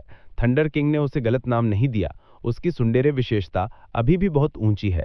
अर्जुन देव ने अपनी आध्यात्मिक इंद्रियों को मुक्त किया और बाहर छिपे 2 तिब्बतिया कबीले के शिष्यों को ध्यान से देखा। अर्जुन देव के मुंह पर किनारे पर एक ठंडी मुस्कान उभर आई। इस यंग मास्टर को निशाना बनाने की कोशिश कर रहे हो? तुम बहुत अनुभवहीन हो। शिखर तेवतिया ने सभी वस्तुओं को अपने ब्रह्मांड वलय में रखने के बाद अपने शरीर पर काला लबादा कस लिया और निजी कमरे से निकलकर अनमोल मंडप के पिछले दरवाजे की ओर चल पड़ा। उसने अपने पीछे आ रहे दोनों तेवतिया कबीले के शिष्यों को नजरअंदाज किया। उसके पीछे खड़े 2 लोगों में से एक ने कहा, जाओ और दूसरे युवा मास्टर को खबर दो, मैं पहले उनके पीछे आऊंगा। अच्छा, तुम पहले उसका पीछा करो, उसे खोना मत, वरना दूसरे युवा मास्टर नाराज हो गए तो तुम और मैं मुसीबत में पड़ जाएंगे। शिखर तेवतिया, जो निजी कमरे में था, अपने अधीनस्थों से खबर का उत्सुकता से इंतजार कर रहा था। वह निम्न श्रेणी का आत्मरत्न वह था जिसे प्राप्त करने के लिए उसके पिता ने उसे बार बार निर्देश दिया था। इस समय किसी ने उसकी योजना में खलल डाल दिया था और वह अपना मिशन पूरा नहीं कर पाया था। अगर वह खाली हाथ लौटा तो उसे जरूर सजा मिलेगी। धड़ाम, निजी कमरे का दरवाजा खुला। शिखर तेवतिया ने अपने अनुयायी को देखा तो बहुत खुश हुआ। उसने झट से कहा, क्या कोई खबर है? मेरी नजर जिस चीज पर है उसे छीनने की हिम्मत किस में है? वह अनुयायी बिना रुके हाँफता हुआ दौड़ा आया। वह कुछ कहना चाहता था पर कह नहीं पाया। शिखर तेवतिया ने डांटा, कचरा, अगर तुम्हें कुछ कहना है तो जल्दी कहो। अगर वह व्यक्ति भाग गया तो मैं तुम्हारी जान ले लूंगा। अनुयायी का दिल बैठ गया और उसने हाँफते हुए कहा, reporting to second young master, उस व्यक्ति ने एक बड़ा काला लबादा पहना हुआ था। मैं उसका रूप स्पष्ट रूप से नहीं देख सका। हालांकि उसकी ताकत केवल एक मध्यम श्रेणी के मार्शल शिष्य के बराबर है, साहू वर्तमान में उसका पीछा कर रहा है, वह उससे नहीं खोएगा। बस एक मध्यम दर्जे का मार्शल शिष्य। शिखर तेवतिया की आंखों में एक चमक चमक उठी जब उन्होंने आगे कहा, तो क्या आपने देखा कि नीलामीकर्ता ने उन 3 वस्तुओं को अपने कमरे में भेज दिया था? मैंने उसे देखा। अच्छा, शिखर तेवतिया ठंडी हंसी हंसा।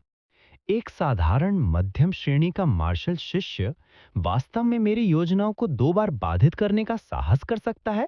मैं देखना चाहता हूं कि उसके 3 सर और 6 भुजाएं हैं या नहीं। तुम चारों जा सकते हो, मीडियल ग्रेड मार्शल डिसाइपल। मुझे ये मत कहना कि तुम इसे सुलझा भी नहीं सकते।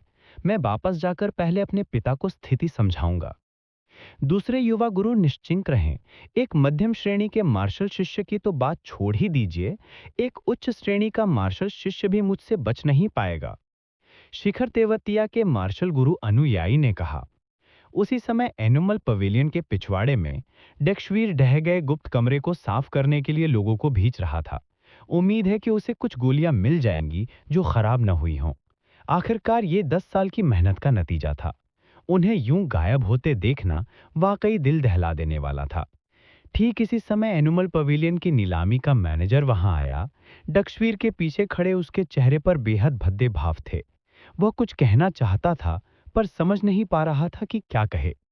जब डक्शवीर ने स्थिति देखी तो वह भौंचक्का रह गया और दुखी होकर बोला, बूढ़े लंबा, अगर आपके पास कहने के लिए कुछ है तो कह दीजिए। जब बूढ़े लंबा ने यह सुना तो उसके माथे पर पसीना आ गया। उसने सावधानी से कहा, पवेलियन मास्टर, मैंने वही किया जो आपने मुझसे करने को कहा था। एल्केमिस्ट ने पहले ही 3 चीजें नीलाम कर चुका है।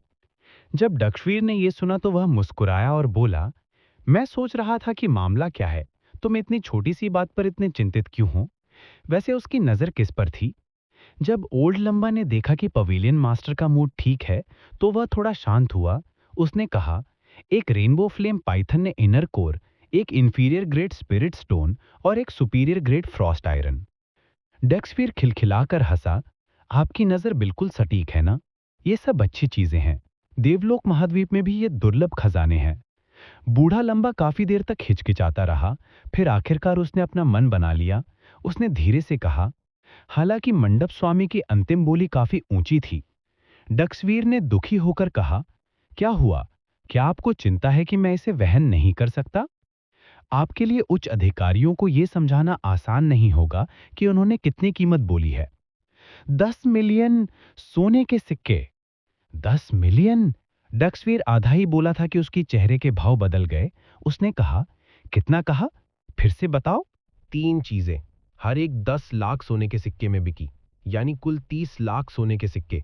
बूढ़े ली को पहले ही अंदाजा हो गया था कि कुछ गड़बड़ है, लेकिन फिर भी उसने कह दिया, भाड़ में जाओ तुम।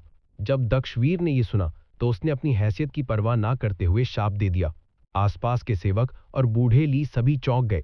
दक्षवीर की पहचान शायद दूसरों को ना पता हो, लेकिन उनके लिए उसे ना जानना नामुमकिन था। वो वीर कबीले के मुखिया नरेंद्र लंबा का छोटा भाई था। इसके अलावा वो महान राष्ट्र का सबसे बड़ा रसायनज्ञ भी था। यहां तक कि महान राष्ट्र के सम्राट को भी उसकी चापलूसी करनी पड़ी थी। अब जब दक्षवीर ने उसकी हैसियत की परवाह ना करते हुए शाप दिया तो अंदाजा लगाना मुश्किल नहीं था कि वो कितना क्रोधित हुआ होगा। इससे वे बेहद डर गए। अगर दक्षवीर ने सचमुच उन्हें दोषी ठहराया तो वे बच नहीं पाएंगे। बूढ़े लंबा ने जमीन पर घुटने टेक दिए और डरते हुए कहा, मंडप मास्टर, क्या हमें उसे पकड़ने के लिए लोगों को भेजना चाहिए? उसे ज्यादा दूर जाना नहीं चाहिए था। दक्षवीर ने जब ये सुना तो उसे बहुत गुस्सा आया। वो उस आदमी के बराबर भी नहीं था। अगर ये लोग चले गए तो जिंदा कैसे बचेंगे? उसने डांटा, बेवकूफ, क्या मैंने कहा था कि मैं इस मामले को आगे बढ़ाऊंगा? बूढ़े लंबा को समझ नहीं आया कि उसने क्या गलत कहा। उसने कहा, मंडप मास्टर, क्या आप पहले इतने नाराज नहीं थे? क्या ऐसा हो सकता है कि आप उस व्यक्ति को छोड़ देंगे? दक्षवीर ने खुद को शांत किया। 7वें दर्जे के कीमियागर की मानसिक स्थिति इतनी कमजोर नहीं होती। उसने उदासीनता से कहा, इस मामले में खुद को परेशान मत करो। याद रखो, उस व्यक्ति से परेशानी मोल मत लेना। भविष्य में यदि वो व्यक्ति फिर आए तो तुम उसके साथ सम्मानपूर्वक व्यवहार करना, उसकी उपेक्षा मत करना। मैं 30 करोड़ स्वर्ण ताइल का मामला स्वयं निपटा दूंगा। लगता है मुझे देर से निकलना पड़ेगा। दक्षवीर मन ही मन मुस्कुराया। इस मामले को सुलझाने के लिए वो सिर्फ कुछ और रैंक 7 औषधीय गोलियां ही परिष्कृत कर सकता था। हालांकि उसके दिल में अब भी गुस्सा था। 30 लाख सोने के सिक्के, वो कितना बड़ा जानवर होगा जो इसे मांगेगा? अनमोल मंडप के बाहर अर्जुन देव एक काला लबादा पहने हुए धीरे धीरे चल रहा था। अपनी आध्यात्मिक समझ से अर्जुन देव अपने पीछे चल रहे 4 लोगों को साफ देख सकता था। एक निम्न श्रेणी के मार्शल गुरु और 3 उच्च श्रेणी के मार्शल शिष्यों से निपटना थोड़ा मुश्किल था। मुझे उस मार्शल गुरु से जल्द निपटना होगा, अर्जुन देव ने मन ही मन सोचा। अनजाने में अर्जुन देव एक सुनसान गली में पहुंच गया था। गली बहुत संकरी थी। उसमें से सिर्फ 2 लोग ही साथ साथ गुजर सकते थे। वो जगह पहले से ही भीड़ भाड़ वाली सड़कों से काफी दूर थी। वहां एक भी व्यक्ति नजर नहीं आ रहा था। उन्हें यहां कदम रखना चाहिए, अर्जुन देव ने मन ही मन सोचा। सचमुच जैसा कि अर्जुन देव ने सोचा था वैसा ही हुआ। जब उसने सिर उठाया तो नीले कपड़े पहने एक साधा खड़ा था। जब अर्जुन देव ने मुड़कर देखा तो उसने देखा कि 3 साधक उसका रास्ता रोके हुए हैं। एक निम्न श्रेणी के मार्शल गुरु ने आगे रास्ता रोक रखा था और 3 उच्च श्रेणी के मार्शल शिष्य पीछे। एक चिमटे के हमले से ऐसा लग रहा था जैसे अर्जुन देव के पास बचने का कोई रास्ता नहीं था। सब लोग, तुम अनमोल मंडप से मेरे पीछे पीछे क्यों आए हो? ये कहते हुए अर्जुन देव ने अपने शरीर में बैंगनी वज्र दिव्य मंत्र का संचार किया। वो बस इस व्यक्ति को एक ही झटके में मार डालना चाहता था। मैं तुमसे बकवास करने की जहमत नहीं उठा सकता। अगर तुम जानते हो कि तुम्हारे लिए क्या अच्छा है, तो आज्ञाकारी होकर नीलामी से खरीदी गई सारी चीजें मुझे सौंप दो, वरना तुम एक भयानक मौत मरोगे। लबादे के नीचे अर्जुन देव ने एक हल्की सी मुस्कान बिखेरी। उसके पूरे शरीर में क्यू और रक्त उमड़ पड़ा। वो पहले से ही अपने चरम पर था, अपने प्रतिद्वंदी के किसी मौके का इंतजार कर रहा था। अर्जुन देव ने सोचने का नाटक किया। उसने मुड़कर निम्न श्रेणी के मार्शल मास्टर से पूछा, तुम्हें निम्न श्रेणी का स्पिरिट स्टोन चाहिए? मैं इसे तुम्हें दे सकता हूं। ऐसा कहने के बाद उसने हाथ हिलाया और निम्न श्रेणी का स्पिरिट स्टोन उड़ गया। सूरज की रोशनी में निम्न श्रेणी का स्पिरिट स्टोन एक तेज चमक बिखेर रहा था। निम्न ग्रेड मार्शल मास्टर हवा में उड़कर धीरे धीरे उच्च ग्रेड मार्शल मास्टर की ओर उतरा। हालांकि सुपीरियर ग्रेड मार्शल मास्टर को संदेह था, लेकिन निश्चित रूप से अर्जुन देव के लिए इंफीरियर ग्रेड स्पिरिट स्टोन को इतनी आज्ञाकारिता से सौंप देना एक जाल था। हालांकि सुपीरियर ग्रेड मार्शल मास्टर को इसकी कोई परवाह नहीं थी। उनका मानना था कि एक मीडियम ग्रेड मार्शल मास्टर होने के नाते वे उसे ज्यादा नुकसान नहीं पहुंचा पाएंगे। जैसे ही स्पिरिट स्टोन जमीन पर उतरने वाला था, सुपीरियर ग्रेड मार्शल मास्टर, जो अर्जुन देव को घूर रहा था, उसने आखिरकार निगाहें हवा में स्पिरिट स्टोन पर स्थानांतरित कर लीं। वो धीरे से उछला और अपना दाहिना हाथ आगे बढ़ाया, गिरते हुए स्पिरिट स्टोन को पकड़ने के लिए। हो जी। अर्जुन देव मन ही मन ठंडी मुस्कान के साथ मुस्कुराया। वो चिल्लाया और जमीन पर पैर पटकते हुए 2 मीटर गहरा निशान छोड़ गया। उसका शरीर तीर की तरह आगे बढ़ा। जब सुपीरियर ग्रेड मार्शल मास्टर ने देखा कि अर्जुन देव ने कोई चाल चली है, तो उसने तुरंत स्पिरिट स्टोन को पकड़ने की कोशिश करना बंद कर दी। उसके चेहरे पर आत्मविश्वास भरा हुआ था और उसने अर्जुन देव के हमले को रोकने के लिए हथेली से वार किया। हालांकि वो पहल करने की क्षमता खो चुका था और उसका मन शांत था। वो अपने चरम अवस्था में अर्जुन देव के पूरे जोरदार हथेली के प्रहार को कैसे रोक सकता था? जहां जहां ताल पवन गुजरती, हवा और गरज की गूंज सुनाई देती और बैंगनी रंग की रोशनी टिमटिमाती, सुपीरियर ग्रेड मार्शल मास्टर को बस एक बिजली की रोशनी आते हुए महसूस हुई। उसके पूरे शरीर में सुन्नता फैल गई। उसके हाथ पैर एक पल के लिए अकड़ गए थे। खटाक! ऊपरी हाथ हासिल करने के बाद अर्जुन देव ने दया नहीं दिखाई। उसने अपने सामने वाले व्यक्ति को हवा में उछाल दिया। हू! अर्जुन देव की उंगली के नोक पर एक बैंगनी लौ तेजी से घूम रही थी। अनगिनत बार चक्कर लगाने के बाद वो हवा में उस व्यक्ति की ओर उड़ी। एक कर्कश आवाज हुई और उस व्यक्ति के माथे के बीचों बीच एक उंगली के आकार का खूनी छेद हो गया। जब तक वो हवा में था, तब तक अर्जुन देव द्वारा उसके शरीर से लगाई गई बैंगनी विद्युत रोशनी पहले ही समाप्त हो चुकी थी। जैसे ही आग की लपटें उसकी ओर बढ़ीं, उसने तुरंत अपने पूरे शरीर को आग में ढक लिया। हालांकि अर्जुन देव की पर्पल थंडर ट्रू फायर अब पहले जैसी नहीं रही थी। उसकी भेदक क्षमता अब पहले जैसी नहीं रही थी। उसने तुरंत उसकी एसेंस शील्ड को भेद दिया। उसके मन में बची हुई ज्वाला धीरे धीरे जलने लगी। उसके शरीर का छेद, जिसे ज्वाला खा रही थी, और भी बड़ा होता जा रहा था। सूरज की रोशनी में उसका शरीर जलती हुई लकड़ियों के ढेर जैसा लग रहा था। जलने के बाद वो राख में बदल गया और धीरे धीरे आसमान से नीचे गिरने लगा। जब हवा चली तो जमीन पर गिरने से पहले ही वो हमेशा के लिए राख में बदल चुका था। हालांकि स्थिति का वर्णन करने में लंबा समय लग रहा था, लेकिन ये वास्तव में एक पल में हुआ। अर्जुन देव ने दूसरे पक्ष को पंगु करने के लिए एक चाल चली। फिर उसने दूसरे पक्ष को हवा में उछाला और पर्पल थंडर ट्रू फायर का गोला दागा। ये सब 3 सांसों में हुए समय में हुआ। जब अर्जुन देव के पीछे खड़े 3 लोगों ने अपने साथी को राख में बदलते देखा, तो उनकी आंखों में असीम भय छा गया। पलक झपकते ही उनकी तरफ का सबसे ताकतवर व्यक्ति खत्म हो गया। ये व्यक्ति वास्तव में एक मध्यम दर्जे का मार्शल शिष्य ही था। उनकी निगाहें एक बार फिर लबादे ओढ़े अर्जुन देव पर पड़ीं। इस बार अर्जुन देव मानो नरक से निकल कर आया था।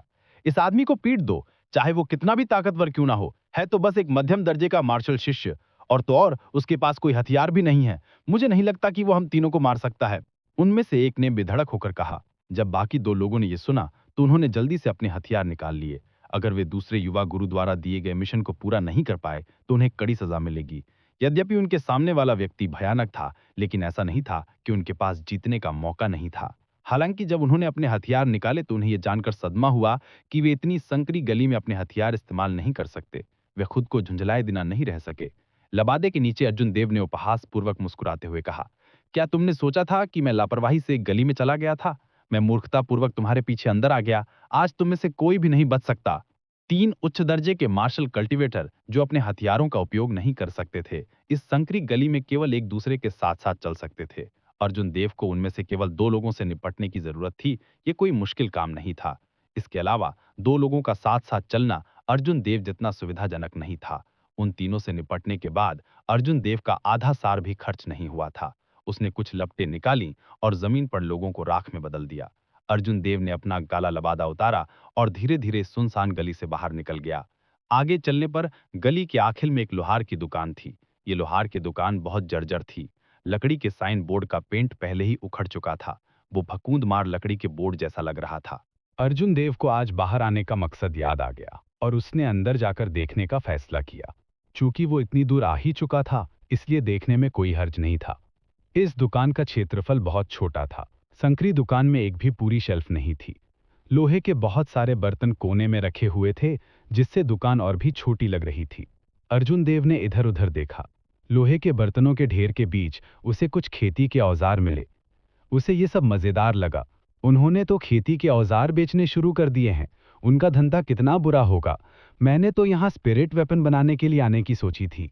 सबसे महत्वपूर्ण बात यह थी कि अर्जुन देव काफी समय से यहाँ था और दुकान में एक भी व्यक्ति नहीं था। ये बहुत अजीब था। अर्जुन देव का यहाँ रुकने का कोई इरादा नहीं था और वो जाने ही वाला था। रुको, पहले मत जाओ, जाकर कोने में रखे हथियारों को देखो। अचानक माधवी की आवाज उसके दिमाग में आई। अर्जुन देव ने दुखी होकर कहा, ये तो बस रद्दी धातु का ढेर है।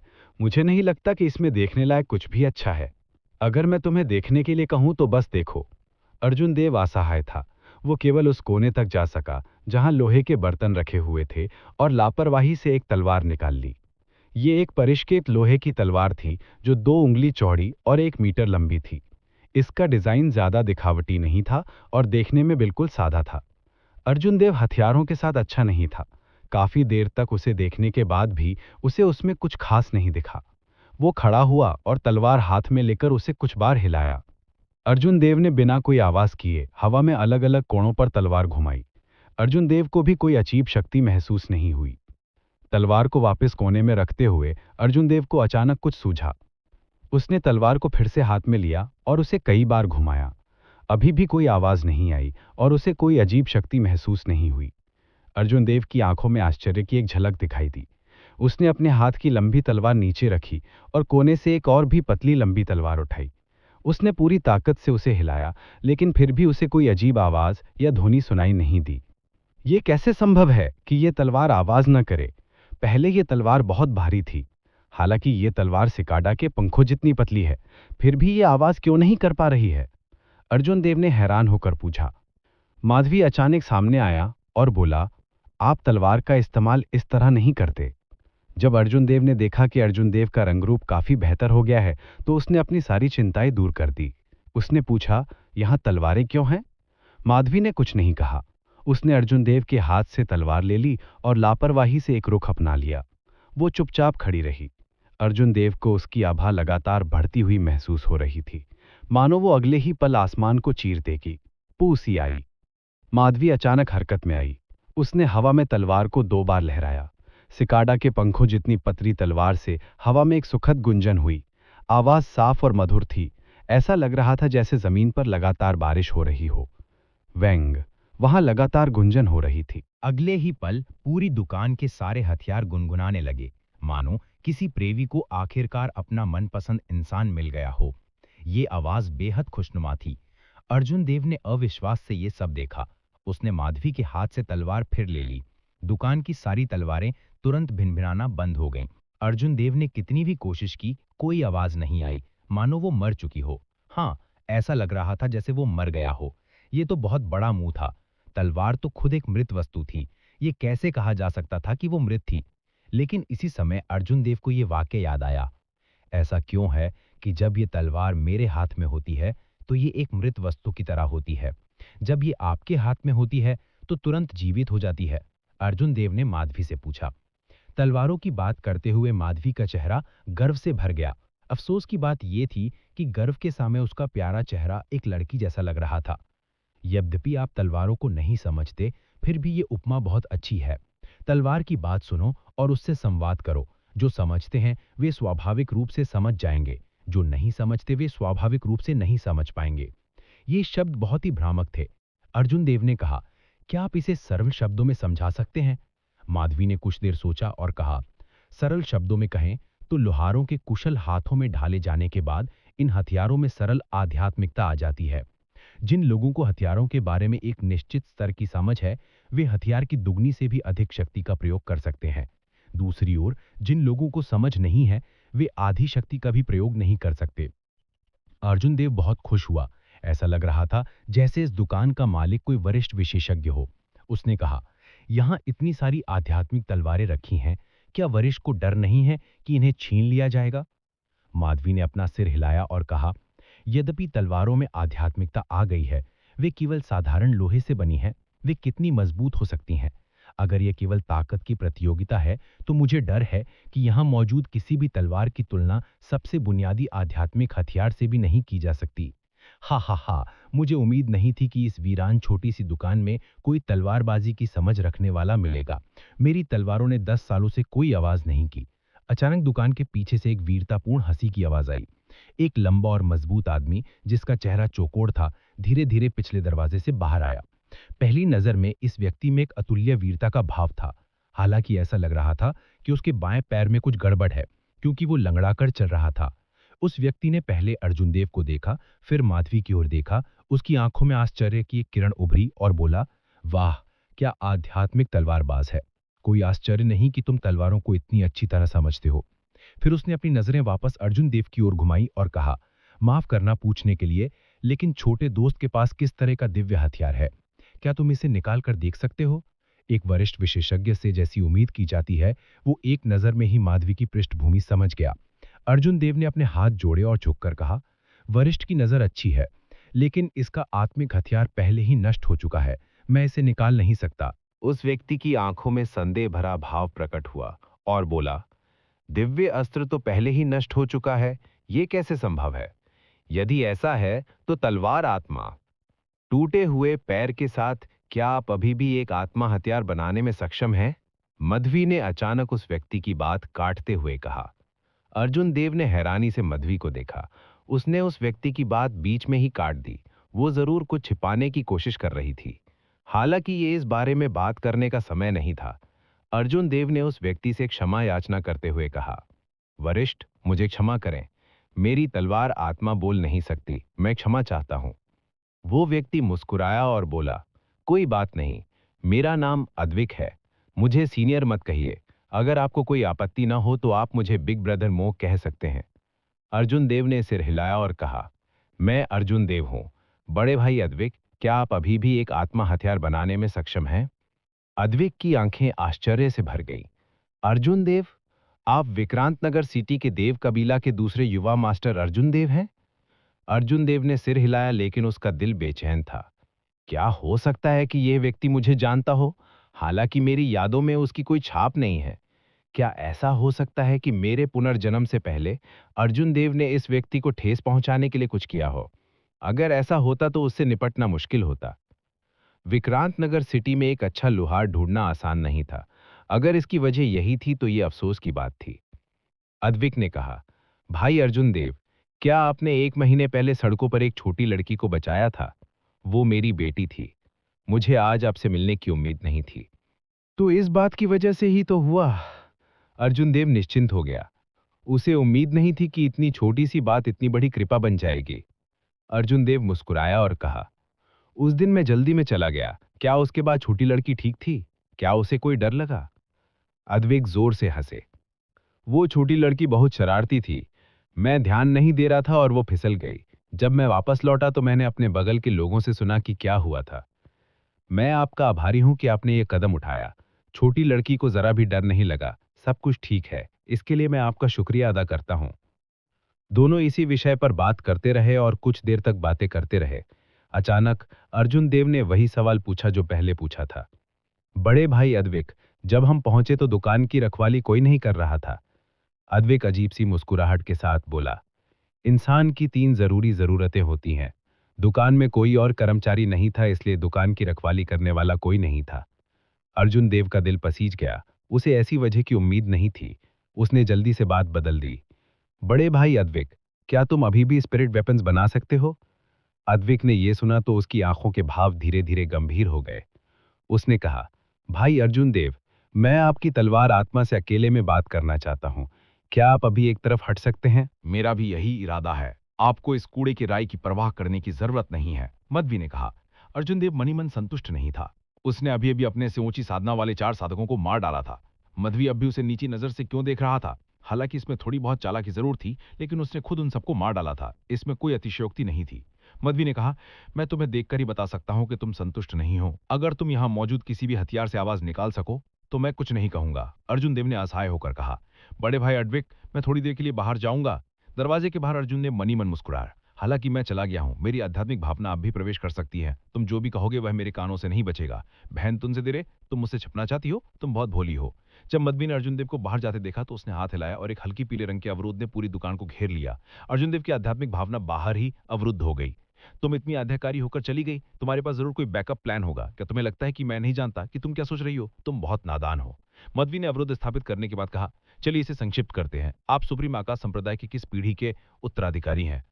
क्या आपने अभी तक अपना अनंत आकाश हथौड़ा जागृत किया है? इस घायल पैर का आप पर कितना प्रभाव है? अड्विक का मुख खुला का खुला रह गया। उसने अविश्वास से कहा, आखिर तुम कौन हो? तुम मेरे बारे में इतना सब कुछ कैसे जानती हो? मुझे तुम्हारी वजह से ऐसा क्यों लग रहा है जैसे तुम जानी पहचानी सी हो? ये अजीब नहीं है। मेरा शरीर सुप्रीम आकाश संप्रदाय की तीसरी पीढ़ी के संप्रदाय गुरु द्वारा गढ़ा गया था। मध्वी ने उदासीनता से कहा, उपदिव्य हथियार थंडरवुड तलवार, क्या तुम 1000 साल पहले थंडर किंग वृक्षादेव के साथ नहीं गिरे थे? मध्वी ने थोड़ा भौं चढ़ाई और कहा, आपको मेरे मामलों की परवाह करने की जरूरत नहीं है। आपने अभी तक मेरे प्रश्न का उत्तर नहीं दिया है। अड्विक ने अपने अपंग पैर को देखा और कहा, सुप्रीम स्क्वायर संप्रदाय बहुत पहले नष्ट हो गया था। मैं सुप्रीम स्क्वायर संप्रदाय का अंतिम उत्तराधिकारी हूं। इस अपंग पैर को किसी शत्रु ने घायल कर दिया था, जिससे सार का संचार अवरुद्ध हो गया था। अब मैं अधिक से अधिक केवल एक स्वर्गीय रैंक का आत्म हथियार बना सकता हूं। मेरे लिए दिव्य हथियार बनाना असंभव है। मध्वी ने सिर हिलाया और कहा, स्वर्गीय रैंक वाला आत्म हथियार ये पर्याप्त से कहीं अधिक है। दरवाजे के बाहर खड़े अर्जुन देव को अचानक ये एहसास हुआ कि उसकी आध्यात्मिक समझ को रोकने वाला अवरोध गायब हो गया है। वो जल्दी से अंदर गया और मध्वी को घूरने लगा। मध्वी ने उसे अनदेखा कर दिया। अड्विक ने देखा कि अर्जुन देव पहले ही प्रवेश कर चुका है और कहा, भाई अर्जुन देव, आप किस तरह का आत्म हथियार बनाना चाहते हैं? क्या आपने सभी सामग्रियां तैयार कर ली हैं? यह सुनकर अर्जुन देव ने जल्दी से अपनी यूनिवर्स रिंग से मूनस्टोन और उच्च श्रेणी का प्रोफाउंड आयरन निकाला। उसने कहा, ये सारी सामग्री मैं लाया हूं। मैं कृपाण बनाना चाहता हूं। अद्विक ने जमीन पर पड़े 2 फीट ऊंचे मूनस्टोन के ढेर को देखा। उसकी आंखें खुली की खुली रह गई। उसके चेहरे पर अविश्वास के भाव थे। आखिरकार उसने अपनी नजर पीक ग्रेड फ्रॉस्ट आयरन पर डाली। हे भगवान, तुम्हें इतने सारे चंद्र रत्न कहां से मिले? और साथ ही यह उच्च स्तरीय फ्रॉस्ट आयरन, यह तो अविश्वसनीय है। अर्जुन देव संतुष्टि से मुस्कुराया। उसने कागज का एक टुकड़ा लिया और लूनर शैडो सेबर का डिजाइन बनाया। फिर उसे अदलिक को देते हुए कहा, डिजाइन ऐसा है, सोच रहा हूं कि क्या मैं पर्याप्त सामान लाया हूं? अद्विक ने कागज लिया और उसे देखा। वह मन ही मन कुछ असहाय महसूस कर रहा था। इस अर्जुन देव ने कोई हथियार का सही खाका नहीं बनाया था। उसने तो सिर्फ लूनर शैडो सेबर का असली रूप ही बनाया था। युवा मास्टर जियो, आपका ये खाका बहुत कच्चा है। इसके अलावा मुझे स्पष्ट रूप से बोलने के लिए क्षमा करें। इस कृपाण का डिजाइन बहुत अच्छा नहीं है। इसमें कई क्षेत्र हैं जिनमें सुधार की आवश्यकता है। क्या मैं इसे बदल दूं? अर्जुन देव थोड़ा हिचकिचा रहा था। उसे इस लूनर शैडो सेबर का स्टाइल सबसे ज्यादा पसंद आया। लूनर शैडो सेबर एनिमे में दिखाए गए कटाना जैसा था, झानमा दाव के विपरीत, जिसका डिजाइन भारी भरकम था। यह एक सुव्यवस्थित डिजाइन था जो तलवारों में दुर्लभ था। एक पूर्व ओटाकू होने के नाते उन्हें इस क्षेत्र में विशेष रुचि थी, इसलिए वे वास्तव में इसमें बहुत ज्यादा बदलाव नहीं करना चाहते थे। जब अद्विक ने देखा कि अर्जुन देव कुछ हिचकिचा रहा है तो उसने कहा, यह कैसा रहेगा? मैं एक और रेखा चित्र बनाऊंगा। अद्विक ने देखा कि अर्जुन देव हिचकिचा रहा है और कहा, अर्जुन देव, स्पिरिट अर्जुन देव, फैन। अर्जुन देव जितना बगल से देखता वो उतना ही ज्यादा लाल होता जाता। अद्विक का यह स्केच उसके स्केच से कहीं ज्यादा औपचारिक था। आधे घंटे बाद अद्विक ने चित्र बनाकर अर्जुन देव को दे दिया। चित्र की लंबाई, चौड़ाई और मोटाई तो साफ साफ लिखी ही थी, इस्तेमाल की गई सामग्री पर भी सरल नोट्स थे।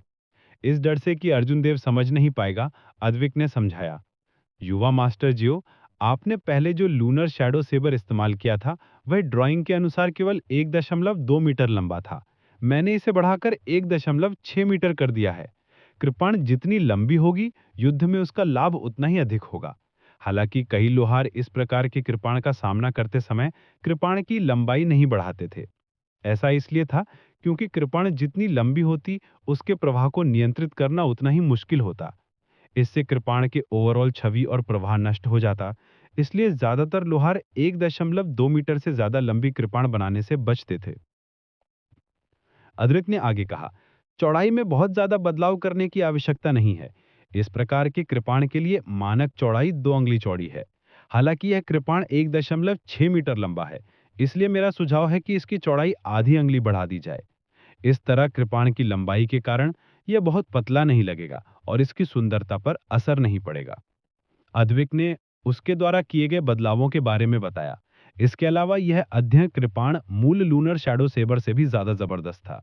यह ग्रिम रीपर के सिर काटने वाले चांद से कमतर नहीं था। अर्जुन देव जितना ज्यादा उसे देखता उतना ही संतुष्ट होता। वो मुस्कुराया और, बड़े भाई आद्विक, मैं आपकी बात मानूंगा। हाँ, मेरे पास क्या सामान कम है? मेरे पास अभी भी समय है, मैं कुछ दिनों में भेज दूंगा। आद्विक ने कहा, यह इस बात पर निर्भर करता है कि आप किस ग्रेड का स्पिरिट वेपन बनाना चाहते हैं और क्या कोई विशेष आवश्यकताएं हैं। अर्जुन देव को उम्मीद नहीं थी कि ऐसा कोई रास्ता होगा, इसलिए उसने आद्विक से मदद मांगी। आद्विक ने समझाया, स्पिरिट वेपन्स को 4 श्रेणियों में बांटा गया था, हेवन, अर्थ, प्रोफाउंड और येलो। हर श्रेणी को आगे 3 छोटी श्रेणियों में बांटा जा सकता था, सुपीरियर श्रेणी, मीडियल श्रेणी और इंफीरियर श्रेणी। स्वर्ग से ऊपर उप दिव्य अस्त्र और दिव्य अस्त्र रखे गए थे। देवलोक महाद्वीप में कुल 10 दिव्य अस्त्र थे। हर बार जब कोई नया दिव्य अस्त्र पैदा होता था तो एक पुराना दिव्य अस्त्र गिर जाता था। अर्जुन देव को मूल बातें समझाने के बाद आद्विक ने आगे कहा, चाहे वो किसी भी श्रेणी का आत्मिक हथियार हो, उसे साधक की आवश्यकताओं के अनुसार संबंधित विशेषता के राक्षसी कोर के साथ सन्निहित किया जा सकता है। राक्षसी कोर राक्षसी जानवर का आंतरिक कोर था। आत्मिक जानवर की राक्षसी क्यूई से दूषित हो गई थी। आत्मिक जानवर की तुलना में इसमें बहुत बड़ा बदलाव आया। सबसे बड़ा बदलाव आत्मिक जानवर के आंतरिक कोर में आया। आत्मिक जानवर का आंतरिक कोर मूल रूप से एक कोमल वस्तु थी जो सार को पोषित करती थी। राक्षसी जानवर बनने के बाद आंतरिक कोर भी राक्षसी कोर बन जाता था। यह हिंसक शक्ति से भरा होता था और दुनिया के साथ इसका एक अजीब सा संबंध था। जब इसे किसी स्पिरिट वेपन में समाहित कर दिया जाता था तो यह स्पिरिट वेपन को एक मजबूत ऊर्जा प्रदान कर सकता था जिसमें डेमोनिक कोर का गुण था। जब अर्जुन देव ने यह सुना तो उसने कहा, आपने जो कहा उसके अनुसार मुझ में वर्तमान में बिजली युक्त राक्षसी कोर की कमी है। यह सही नहीं है। आद्विक ने सिर हिलाया और कहा, हालांकि माधवी ने मुझे पहले ही बता दिया था। दरअसल मेरे पास थंडर रॉक का रैंक 6 डेमोनिक कोर है। मैं इसे सबसे पहले आपको दे सकता हूं। इसे अपनी दयालुता के रूप में चुकाने के रूप में समझो। जब अर्जुन देव ने यह सुना तो वो बेहद खुश हुआ। हालांकि जब उसने ध्यान से सोचा तो उसे लगा कि कुछ अजीब है। इस आद्विक ने पहले भी बहुत कुछ कहा था। ऐसा लग रहा था जैसे उसका मकसद उसे डेमोनिक कोर देना था। अर्जुन देव ने माधवी की तरफ देखा और पाया कि वो उसे मासूमियत से देख रही थी। उसकी नजरें असामान्य रूप से पवित्र थीं। अर्जुन देव को सिर दर्द हुआ और उसने इस बारे में ना सोचने का फैसला किया। अर्जुन देव ने कहा, चूंकि आपके पास किसी चीज की कमी नहीं है तो आप इसे कब पूरा कर सकते हैं? आद्विक ने कुछ देर सोचा और कहा, युवा मास्टर अर्जुन, अगर आप तेज होना चाहते हैं तो आप इसे आज पूरा कर सकते हैं। हालांकि आपको मेरी मदद करनी होगी। अगर आपको जल्दी नहीं है तो मैं इसे 3 दिन में भेज सकूंगा।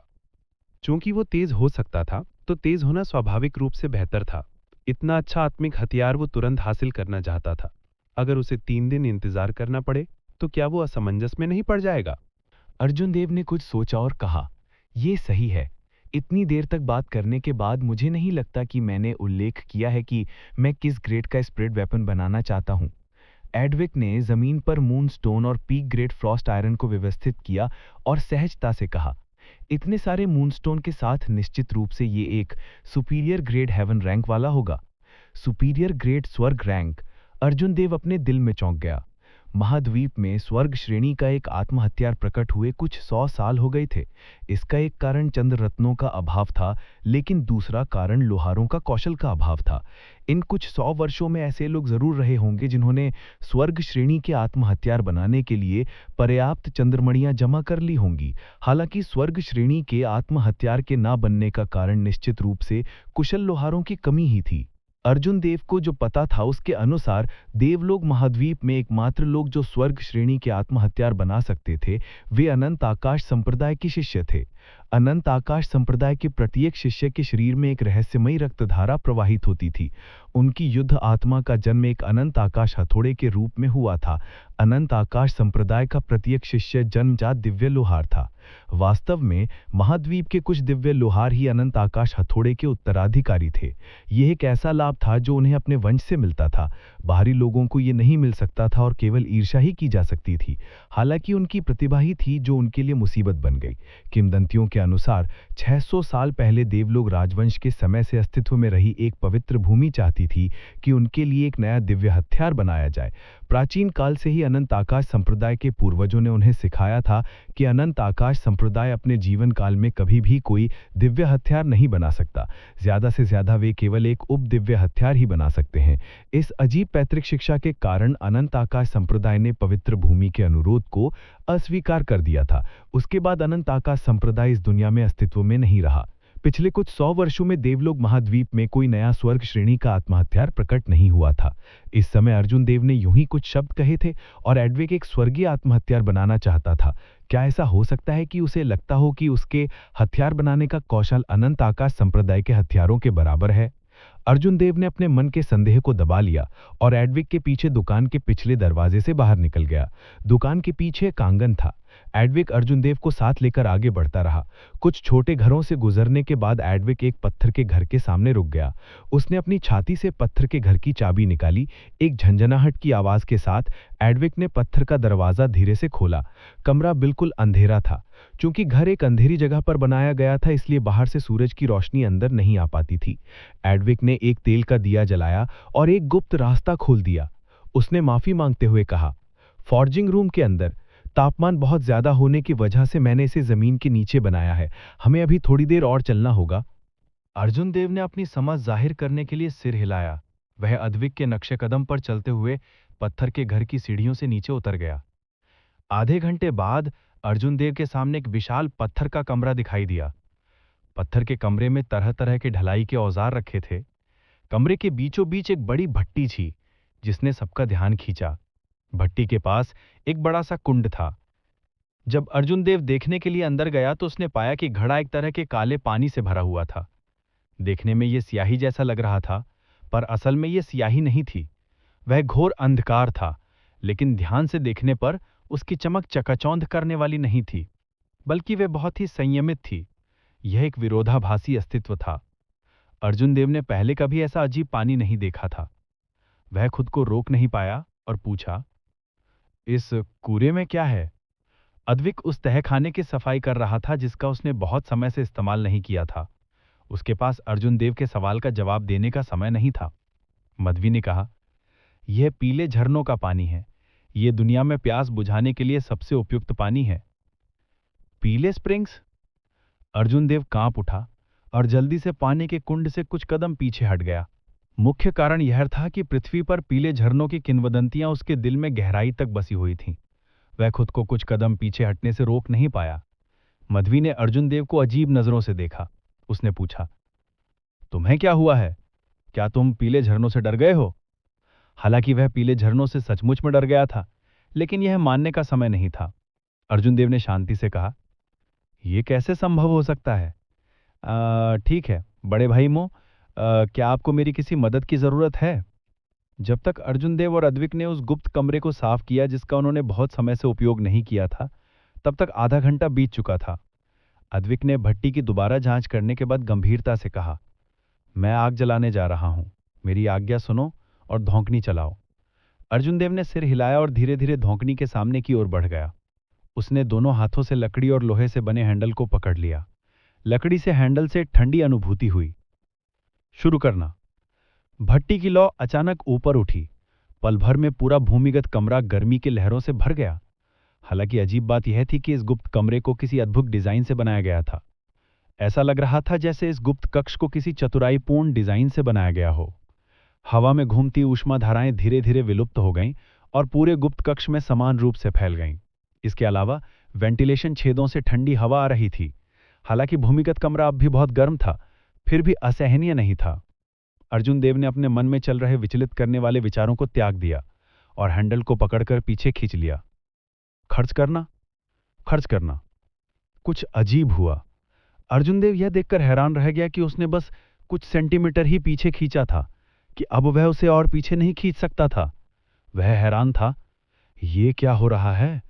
मैं चाहे कितना भी कमजोर क्यों ना हूं, मुझ में अभी एक औसत दर्जे के मार्शल शिष्य जैसी ताकत है। क्या ऐसा हो सकता है कि मैं यह छोटी सी धौकनी भी नहीं खींच सकता? भट्टी की लौ धीरे धीरे बुझने लगी। अडबिक ने झट से अर्जुन देव की तरफ देखा और बेचैनी से बोला, युवा मास्टर अर्जुन, आप कुछ कर क्यों नहीं रहे? भट्टी की लौ बुझने वाली है। मेरी ये भट्टी कोई साधारण भट्टी नहीं है। हर बार जब मैं इसे जलाता हूं तो यह बड़ी मात्रा में स्पिरिट स्टोन्स को जला देती है। मैं इन्हें बर्बाद नहीं कर सकता। अर्जुन देव बहुत चिंतित था। हालांकि उसने कितनी भी ताकत लगाई, धौकनी हिली नहीं। उसके माथे से लगातार पसीना टपक रहा था। क्या हो रहा है? आखिर हो क्या रहा है? अडबिक को कुछ समझ आ गया था। वो जल्दी से अर्जुन देव को इसके पीछे की कुछ तरकीबें बताने आया। माधवी ने अचानक उसे रोका। अभी तुम्हारे विचलित होने का समय नहीं है। भट्टी को ध्यान से देखो और मूनस्टोन को उसमें रखने की तैयारी करो। मैं उसे सिखा दूंगा। वाह! अर्जुन देव को अचानक अपने सिर के पीछे कुछ मुलायम सा महसूस हुआ। उसे बहुत आरामदायक लगा। चिलचिलाती गर्मी वाले तहखाने में वास्तव में एक शीतलता का एहसास था जो मन को शांत कर देता था। मूर्ख, इस धौंकनी को बलपूर्वक नहीं चलाया जा सकता। तुम्हें हवा के प्रवाह के साथ चलना होगा और अपनी ताकत लगानी होगी। अन्यथा चाहे तुम्हारे पास कितनी भी ताकत क्यों ना हो, तुम इसे नहीं चला पाओगे। और यदि तुम बहुत अधिक ताकत लगाओगे तो तुम धौंकनी को नष्ट कर दोगे। अर्जुन देव को एक सुगंधित हवा का झोंका आया। माधवी जो हवा में तैर रही थी, उसके पीछे झुकी हुई थी। गर्वित और दृढ़ स्तनों की एक जोड़ी उसके सिर के पीछे दबी हुई थी और दो पतली भुजाएं धीरे धीरे उसके हाथों पर टिकी हुई थीं।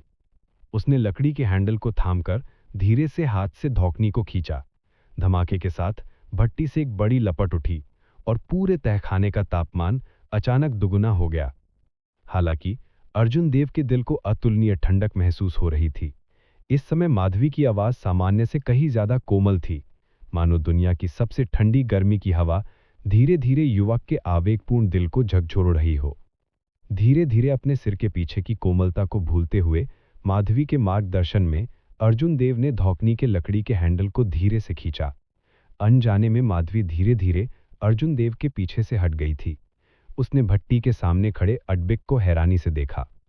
अडबिक ने अपने पीछे से मूनस्टोन का एक टुकड़ा निकाला और बुदबुदाया, क्या बर्बादी है!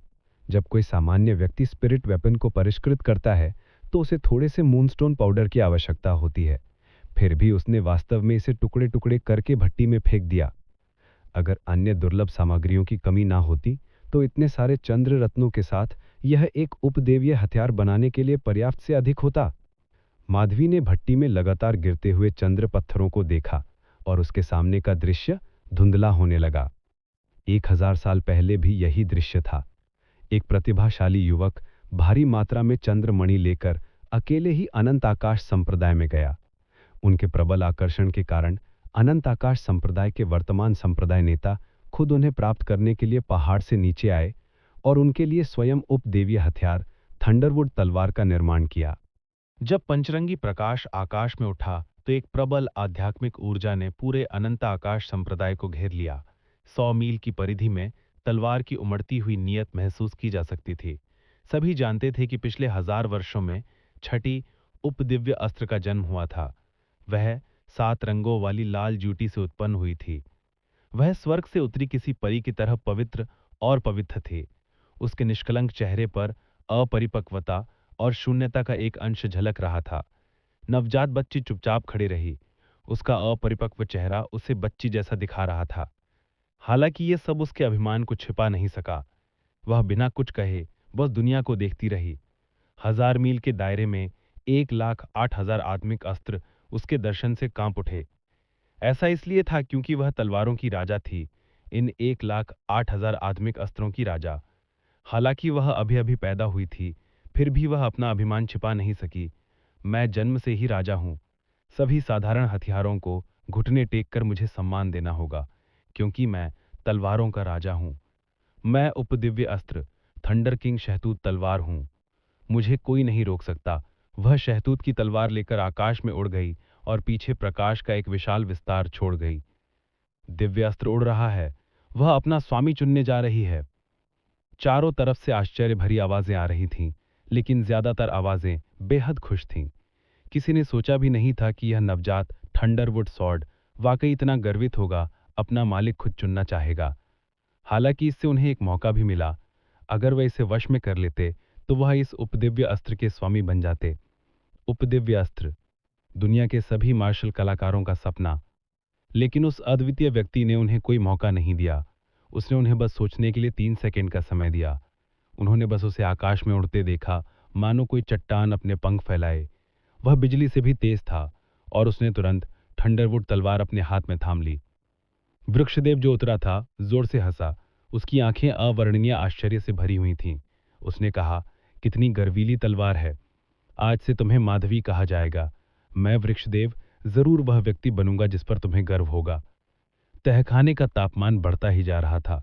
डिजाइन चाहे कितना भी सुंदर क्यों ना हो, जब भट्टी पूरी तरह से जलती थी तो तापमान 1000 डिग्री सेल्सियस के करीब पहुंच जाता था।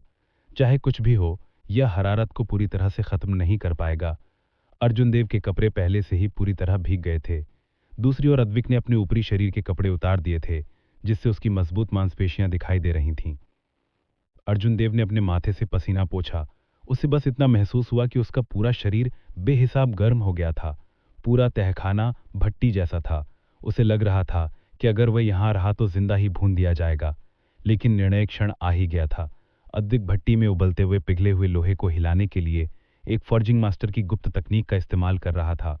उसके बगल में ढेर में चांदनी के कुछ ही टुकड़े बचे थे। वह इस समय बिल्कुल नहीं रुक सकता था। एक बार रुक गया तो उसके सारे पिछले प्रयास व्यर्थ हो जाएंगे और उसके हाथ में दिया हुआ स्वर्ग श्रेणी का आत्मास्त्र पूरी तरह से बेकार हो जाएगा। हालांकि बहुत गर्मी थी। अर्जुन देव को लगा जैसे वो बेहोश होने वाला था। उसने कमजोरी से धौंकनी को धक्का दिया, मानो वो किसी भी पल गिर पड़ेगा। ठीक इसी समय अर्जुन देव के पीछे से एक ठंडी हवा का झोंका आया। ये ठंडी हवा अर्जुन देव के दिल में उतर गई और उसके शरीर की गर्मी को दूर भगा दिया। इससे उसके शरीर की गर्मी दूर हो गई, उसका दिल तरोताजा हो गया और शरीर को बहुत आराम महसूस हुआ।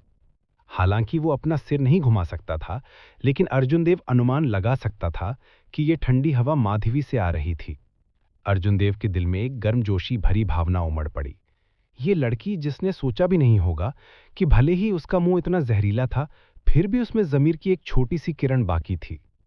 हाँ, जमीर के अलावा ये लड़की वाकई बहुत बड़ी थी। पिछले सीन को याद करके अर्जुन देव के शरीर में वाकई एक प्रतिक्रिया हुई थी। धिक्कार है, मैं क्या सोच रहा था। अर्जुन देव ने जोर से अपना सिर पटका। आखिरकार उसकी मनस्थिति शांत हुई और उसने पूरी ताकत से धौंकनी को आगे बढ़ाना जारी रखा। पल दर पल, मिनट दर मिनट समय बीतता गया। हर बार जब अर्जुन देव गिरने वाला होता तो उसके पीछे से एक ठंडी हवा चलती, उसके शरीर की सारी थकान दूर कर देती और उसे फिर से ऊर्जा से भर देती। अंततः भट्टी में चंद्रमणियों का एक बड़ा ढेर रखा गया। उबलती भट्टी की सतह पिघले हुए चंद्रमणियों से भर गई। भट्टी की पूरी सतह पिघले हुए लोहे से भर गई। भट्टी की सतह से पिघला हुआ लोहा ऊपर उछल रहा था। अड्विक ने भट्टी में पिघले हुए लोहे को ध्यान से देखा। तेज गर्मी की लहरें उसे कोई परेशानी नहीं दे पा रही थीं। पूरी भट्टी से चंद्रमणियों की अनोखी पीली चमक निकल रही थी। अड्विक के चेहरे पर गंभीर भाव थे।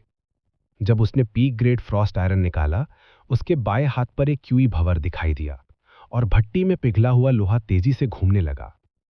चारों तरफ एक और भी भयानक गर्मी की लहर फैल गई। Plop!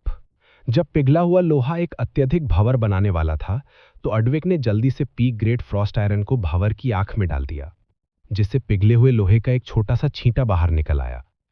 Peak grade Frost iron धीरे धीरे पिघलने लगा।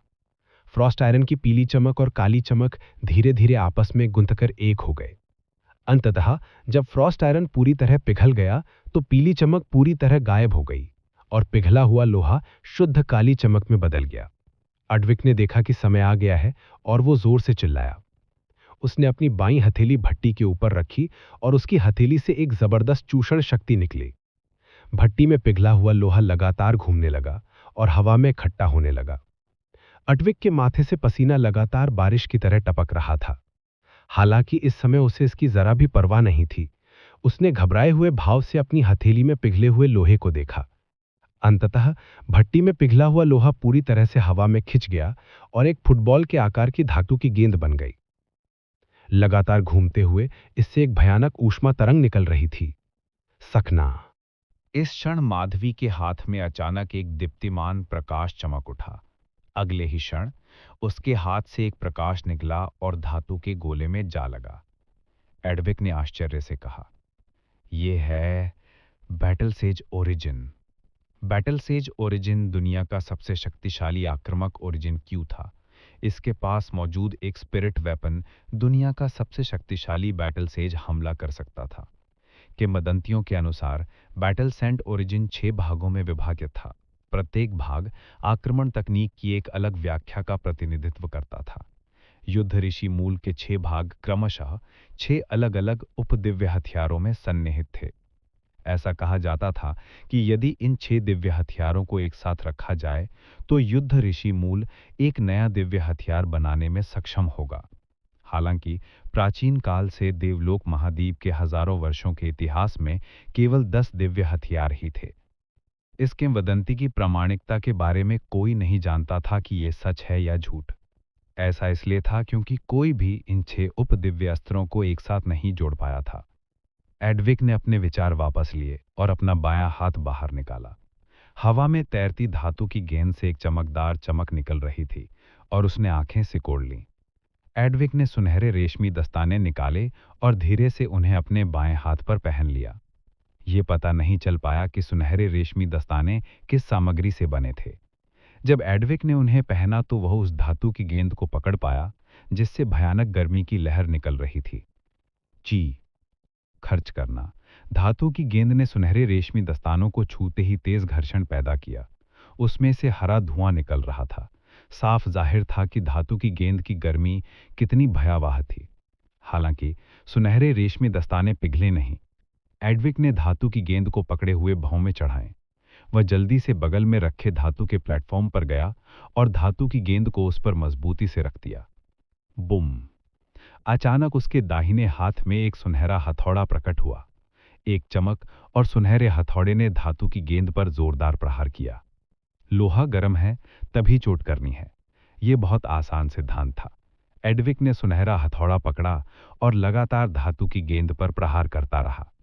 सुनहरे हथौड़े के चारों ओर एक दृश्यमान प्रकाश लिपटा हुआ था। हर बार जब वो प्रहार करता तो तहखाने में एक दीप्तिमान सुनहरी रोशनी फैल जाती। तेज सुनहरी रोशनी के कारण लोगों के लिए आंखें खोलना मुश्किल हो रहा था। धीरे धीरे एडविक का पूरा शरीर सुनहरी रोशनी की एक परत में ढक गया।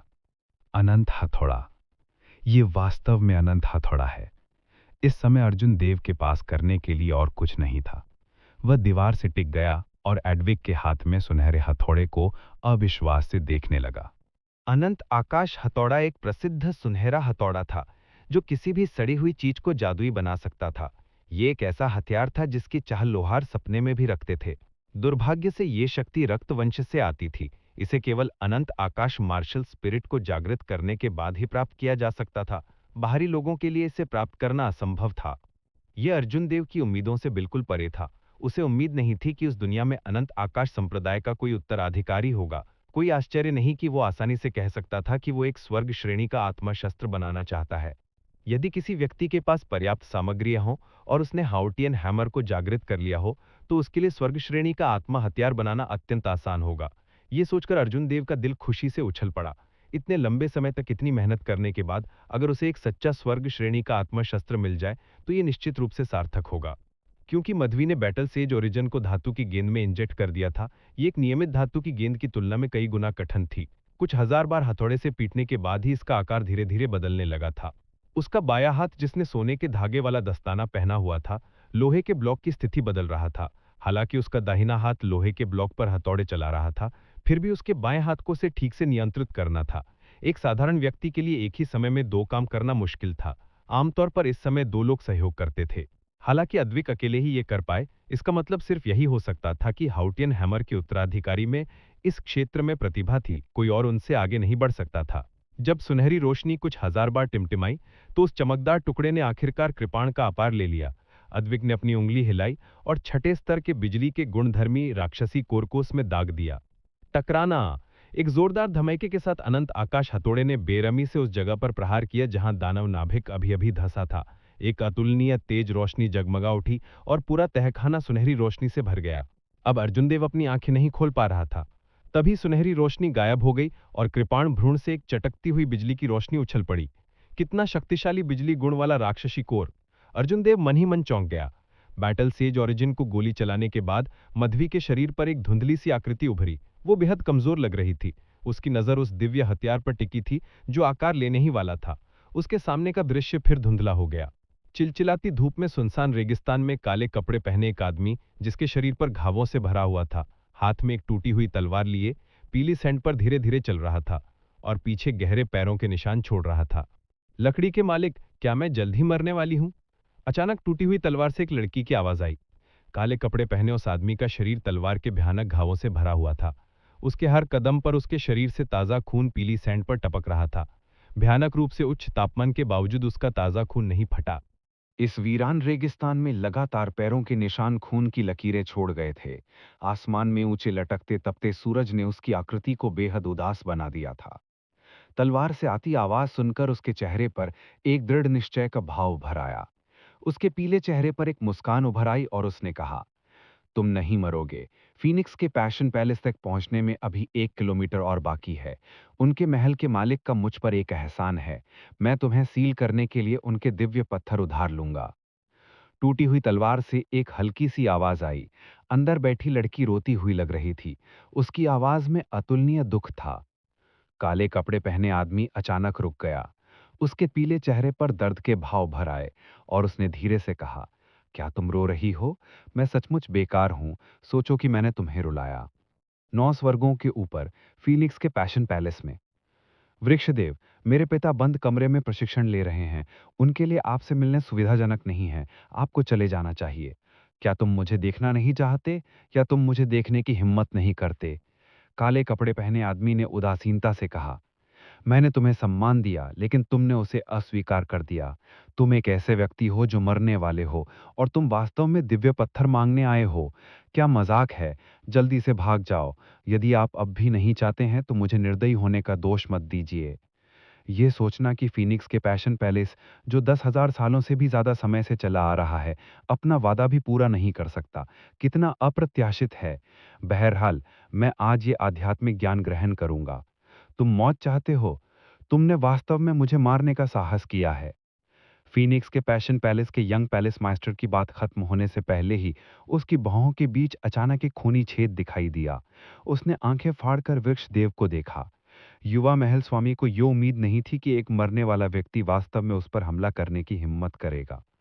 वृक्षदेव ने फीनिक्स के पैशन पैलेस के गिरे हुए यंग पैलेस मास्टर को शांति से देखा। उसने उदासीनता से कहा, चूंकि आप इसे मुझे नहीं देना चाहते, इसीलिए मैं इसे खुद ले लूंगा। 7 सींग पर्वत में जब वृक्षदेव दिव्य पत्थरों को छीनने के बाद अपनी गुफा में वापस आया तो वो पहले ही अपनी आखिरी सांस पर था। अपने हाथ में टूटी हुई तलवार को देखते हुए उसके चेहरे पर दृढ़ निश्चय का भाव था। टूटी हुई तलवार के दिव्य पत्थरों में चुभते ही एक तेज रोशनी चमक उगी। मुझे उम्मीद है कि 1000 साल बाद तुम्हें कोई ऐसा गुरु मिलेगा जो तुम्हें रुलाएगा नहीं। जैसे ही उसने बोलना समाप्त किया, फीनिक्स के पैशन पैलेस द्वारा उसके शरीर में लगाई गई 1 मिलियन बर्ड पवित्र मोहर फट गई। तेज लपटें उठीं और उसके शरीर से एक लाल लाल सिंदूरी पक्षी उड़कर बाहर निकला। थंडर किंग सॉन्ग मुंह धूल में बदल गया। पुच्ची! अद्विक ने अपने हाथों से ताली बजाई और बड़े बर्तन में पाताल लोक के पीले झरने के पानी ने एक लहर पैदा की, जो पूर्ण रूप से तैयार आत्मा हथियार पर गिरी। अग्नि को बुझाने के बाद दिव्याश्रम का अंतिम चरण पूरा हुआ। जब पाताल लोक का पीला झरना बिखरा तो पत्थर के चबूतरे पर अचानक एक पूरी तरह से काला कृपाण प्रकट हुआ। उस कृपाण से बिजली के अनगिनत आर्क निकले। भूमिगत कमरे में मौजूद हर कोई बिजली के आर्क में छिपी भयावह शक्ति को महसूस कर सकता था। अर्जुन देव को तो अपने शरीर में हल्की सी सिहरन भी महसूस हुई। उसी समय लोहार खाने के ऊपर आसमान में काले बादल छा गए। लगातार गड़गड़ाहट हो रही थी और आसमान में बिजली कड़क रही थी। यह एक दिव्य अस्त्र के जन्म की रहस्यमयी घटना थी। रहस्यमयी घटना को महसूस करते हुए अद्वैक ने जल्दी से कहा, युवा मास्टर अर्जुन, जल्दी से आओ और स्वामित्व का दावा करो, अन्यथा यह आत्मा हथियार मालिकहीन हो जाएगा। अर्जुन देव ने अपनी बुद्धि पुनः प्राप्त की और तेजी से आगे बढ़ा। धातु के मंच पर रखा आत्मा शस्त्र अर्जुन देव की जरूरतों पर पूरी तरह खरा उतरा था। कृपाण का सुव्यवस्थित शरीर ग्रिम रीपर के स्वर्गीय लॉकिंग मून बिहेडिंग कृपाण जैसा लग रहा था। इस नवजात स्वर्ग रैंक आत्मा हथियार को देखते हुए अर्जुन देव ने अपने दिल में उत्साह को दबा दिया और इसे अपने हाथ में पकड़ लिया। एक क्षण में बिजली के आर्क गायब हो गए और काली कृपाण एक संयमित चमक से भर गई। जैसे ही अर्जुन देव ने कृपाण की मुट्ठी पकड़ी, कमरे के बाहर का रहस्यमयी दृश्य तुरंत गायब हो गया। घने काले बादल छटने और जमीन पर फिर से सूरज की रोशनी चमक उठी। क्या बढ़िया कृपाण है! मैं तुम्हें लूनर शैडो कहूंगा। भविष्य में तुम मेरे लूनर शैडो कृपाण बनोगे। मैं तुम्हें फिर कभी टूटने नहीं दूंगा, अर्जुन देव ने प्रशंसा की। ठीक इसी समय अर्जुन देव को अचानक एहसास हुआ कि आसपास का स्थान विकृत होने लगा है। थोड़ी देर बाद उसने पाया कि वह एक पहाड़ की चोटी पर एक सुनसान मंच पर था। ऐसा महसूस करते हुए कि जैसे कोई जोड़ी आंखें उसे पीछे से घूर रही हैं, अर्जुन देव ने जल्दी से अपना सिर घुमा लिया। उसने देखा कि एक पीला काले कपड़े पहने आदमी उसकी ओर देख रहा है। अर्जुन देव चौंक गया। जब यह आदमी उसके पीछे आया था तो उसे कुछ भी महसूस नहीं हुआ था। इसके अलावा वह चुपचाप वहां खड़ा था और अर्जुन देव पर अद्वितीय दबाव बना रहा था। अर्जुन देव ने तुरंत अपनी आध्यात्मिक भावना भेजी। हालांकि उसे यह जानकर आश्चर्य हुआ कि उसकी आध्यात्मिक भावना इस स्थान से बाहर नहीं जा सकती। हालांकि वो जल्दी ही शांत हो गया। ऐसा इसलिए हुआ क्योंकि उसे सामने वाले आदमी की तरफ से कोई हत्या का इरादा महसूस नहीं हो रहा था। तुम कौन हो? ये जगह कहाँ है? अर्जुन देव ने उस व्यक्ति से संदेह से पूछा। उस आदमी ने अर्जुन देव के हाथ में चंद्रछाया कृपाण को देखा और धीरे से कहा, चंद्रछाया, अच्छा नाम है। अगले ही पल अर्जुन देव के हाथ में मौजूद कृपाण अचानक उस व्यक्ति के हाथ में आ गई। अर्जुन देव चौंक गया। जैसे ही वह हिलने डुलने वाला था, उसने एहसास किया कि उसका शरीर मानो जकड़ गया है। वह बिल्कुल भी हिल नहीं पा रहा था। वो अपना थोड़ा सा खुला हुआ मुंह भी बंद नहीं कर पा रहा था। उस व्यक्ति ने लूनर शैडो सेबर को पकड़ लिया और एक अजीब सी मुद्रा बना ली। उसके बाद उसने कोई और हरकत नहीं की। पहाड़ की चोटी पर ठंडी हवा रुकने का नाम नहीं ले रही थी। इससे उसके बाल लहराने लगे, जिससे उसका पीला सफेद चेहरा पूरी तरह से दिखाई देने लगा। हालांकि अर्जुन देव एक पुरुष था, फिर भी वह अपने मन में ये कहे बिना नहीं रह सका कि ये एक बेजोड़ प्रतिभा का धनी व्यक्ति है। अगर वह पृथ्वी पर होता तो उन तथाकथित पुरुष आदर्शों को हीन भावना से ग्रस्त कर ही देता। धीरे धीरे अर्जुन देव को समझ आ गया कि उसके सामने वाले व्यक्ति की मुद्रा क्या कहती है। यह बैटल सेज ओरिजिन्स की मुद्राओं में से एक थी। यह हजारों रूपों वाली एक आक्रमण तकनीक थी। यह व्यक्ति मानो उसे युद्ध ऋषि तकनीक सौंपना चाहता था ताकि वो कुछ समझ सके। उसके सामने वाले व्यक्ति की शक्ति निश्चित रूप से असाधारण थी। वो इस अवसर को हाथ से जाने नहीं दे सकता था। अर्जुन देव ने जल्दी से खुद को शांत किया और ध्यान से देखा। जब वो पूरी तरह से उसमें डूब गया तो अर्जुन देव को यह अजीब लगा कि उसके सामने वाला व्यक्ति हिल गया है। हालांकि वह स्पष्ट रूप से अपनी मूल स्थिति में खड़ा था और बिल्कुल भी नहीं हिला। ऐसा लग रहा था जैसे उसके मन में एक अतुलनीय गहन कृपाण तकनीक उभर आई हो। हालांकि अगले ही पल मूल रूप से शक्तिशाली कृपाण तकनीक एक विनाशकारी तलवार तकनीक में बदल गई। हालांकि एक तलवार तकनीक में बदल गया जो स्वर्ग और पृथ्वी को नष्ट कर सकता था, और थोड़ी देर बाद ये एक भाला तकनीक में बदल गया जो स्वर्ग और पृथ्वी को एक प्रचंड तूफान की तरह हिला सकता था। जब अर्जुन देव का मन स्पष्ट हो गया तो उसके सामने का दृश्य बदल गया। वो आदमी जो कृपाण पकड़े हुए था बिल्कुल भी नहीं हिल रहा था। अर्जुन देव ने मन ही मन सामने वाले पर हमला करने के लिए कोई जानलेवा चाल चलने की कोशिश की, लेकिन हर बार जब वो उसके करीब पहुंचता तो कृपाण से उसकी तलवार टूट जाती। चाहे वो किसी भी तरह का वार करे, तलवार टूट ही जाती। इसके अलावा उसने एक ऐसा हमला किया जो सैकड़ों से हजारों गुना ज्यादा भयंकर था। एक चाल 10,000 तकनीकों को तोड़ सकती थी। एक तलवार दुनिया को हिला सकती थी। अर्जुन देव ने अपनी उंगली हिलाई और अचानक पाया कि वो फिर से हिल सकता है। लूनर शैडो सेबर भी उसके हाथ में वापस आ गया। अर्जुन देव ने तुरंत कहा, वरिष्ठ के मार्गदर्शन के लिए बहुत बहुत धन्यवाद। क्या मैं वरिष्ठ का नाम पूछ सकता हूं? उस व्यक्ति ने अर्जुन देव के सवाल का जवाब नहीं दिया। उसने बस अपने काम से काम रखा और कहा, बैटल सेज ओरिजिन्स की मुट्ठी पर हमला करें। हथियारों या चालों से जूझने की जरूरत नहीं है। एक चाल 10,000 तकनीकों को तोड़ सकती है। एक क्यू से दुनिया हिल सकती है। याद रखें कि उसे रोने ना दें। उसके इतना कहते ही पहाड़ की तलहटी से एक विशाल थंडर रॉक उड़ के आया। वो व्यक्ति थंडर रॉक पर कूद गया और दूर उड़ गया। ये अजीब जगह गायब हो गई और भूमिगत कमरे का दृश्य अर्जुन देव की दृष्टि में वापस आ गया। क्या आप ठीक हैं यंग मास्टर अर्जुन? अडविक ने चिंतित होकर पूछा जब उसने अर्जुन देव को अचंभित देखा। अर्जुन देव ने होश संभाला और कहा, मुझे ऐसा लग रहा था जैसे मुझे विरासत मिल गई हो, जबकि मैं अचंभित था। जब अडविक ने यह सुना तो वो चौंक गया। उसने तुरंत अर्जुन देव को बुलाया और उसे पूरी प्रक्रिया समझाई। थोड़ी देर बाद अडविक ने कहा, वो थंडर किंग हो सकता है जो 1000 साल पहले का हो। मुझे उम्मीद नहीं थी कि वो तुम्हें बैटल सेज तकनीक सिखाएगा। बैटल सेज तकनीक पौराणिक बैटल सेज ओरिजिन से आई है। ये एक गुप्त तकनीक थी जो पूर्वजों ने बैटल सेज ओरिजिन से सीखी थी। ये देवलोक महाद्वीप की सबसे शक्तिशाली युद्ध तकनीकों में से एक थी। उस समय थंडर किंग दुनिया भर में अजय विजय प्राप्त करने के लिए इसी पर निर्भर था। हालांकि बैटल सेज ओरिजिन के विभाजन के बाद बैटल सेज तकनीक 6 भागों में बट गई थी। यहां तक कि थंडर किंग भी केवल चेंजिंग कैरेक्टर फॉर्मूला ही सीख पाया। यदि वह 6 अलग-अलग बैटल सेज तकनीकें सीख सके और उन्हें बैटल सेज ओरिजिन में संयोजित कर सके तो वह अपराजय हो जाएगा। उस व्यक्ति के आखिरी शब्दों के बारे में सोचते हुए अर्जुन देव ने संदेह से कहा, उस व्यक्ति ने उसे फिर से रोने ना देने के बारे में कुछ कहा था। मुझे नहीं पता कि इसका क्या मतलब था। जब अद्विक ने यह सुना तो उसे भी समझ नहीं आया। अर्जुन देव को अचानक याद आया कि माधवी ने बहुत देर से बात नहीं की थी। स्वर्गीय सैनिक को प्राप्त करने के बाद वह बहुत उत्साहित था और ऐसा लग रहा था जैसे वह उसके बारे में भूल गया था। वह खुद को दोषी महसूस करने से नहीं रोक सका। उसे यह स्वर्ग श्रेणी का आत्मिक हथियार माधवी की वजह से ही मिल पाया था। अर्जुन देव ने जल्दी से उसकी तरफ देखा। एक नजर में ही वह दंग रह गया। उसने देखा कि माधवी का शरीर इतना पतला हो चुका था कि बस एक छवि ही बची थी। ऐसा लग रहा था जैसे वह किसी भी पल बिखर जाएगा। अर्जुन देव बहुत चिंतित था। वह जल्दी से दौड़कर आया और बोला, अरे छोटी बहन माधवी, क्या हुआ? मुझे डराओ मत। माधवी के आंखों के कोनों में आंसू के निशान थे। उसने अर्जुन देव को कोई जवाब नहीं दिया। इसके बजाय उसने एक कड़वी मुस्कान बिखेरी। इतने लंबे समय तक साथ रहने के बाद भी अर्जुन देव ने उसे कभी मुस्कुराते नहीं देखा था। इस पल उसे अचानक एहसास हुआ कि जब वह मुस्कुराती है तो वह कितनी खूबसूरत लगती है। माधवी के हाथ लगातार मोहरे बदलते रहे और उसका शरीर पतला होता गया। अंत में उसके हाथों ने एक चमकदार मुहर बना ली और उसका शरीर चमक उठा। अरे माधवी, तुम क्या कर रही हो? अर्जुन देव बहुत बेचैन था। वह माधवी को रोकना चाहता था, लेकिन उसने हाथ बढ़ाया और कुछ भी नहीं पकड़ा। वह सीधे माधवी के शरीर के ऊपर से गुजर गया। माधवी का शरीर अंततः पूरी तरह से गायब हो गया, एक चमकदार मुहर में बदल गया और 100 ध्वनि के साथ चंद्र छाया कृपाण में प्रवेश कर गया। प्रकाश लुप्त हो गया था। चंद्र छाया कृपाण में कुछ परिवर्तन प्रतीत हो रहे थे।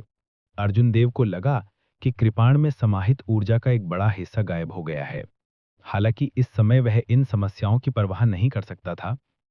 अर्जुन देव ने अद्विक से पूछा, बड़े भाई अद्विक, माधवी को क्या हो है? वह अचानक गायब क्यों हो गई? अद्विक का चेहरा गंभीर हो गया और उसे माधवी द्वारा पहले बनाए गए हाथ के निशान याद आ गए। उसने कहा, अपना लूनर शैडो सेबर मुझे दे दो और मुझे देखने दो। अर्जुन देव ने कृपाण उसे सौंप दी। अद्विक ने उसे लिया और ध्यान से देखा। काफी देर बाद उसके चेहरे का गंभीर भाव धीरे धीरे गायब हो गया।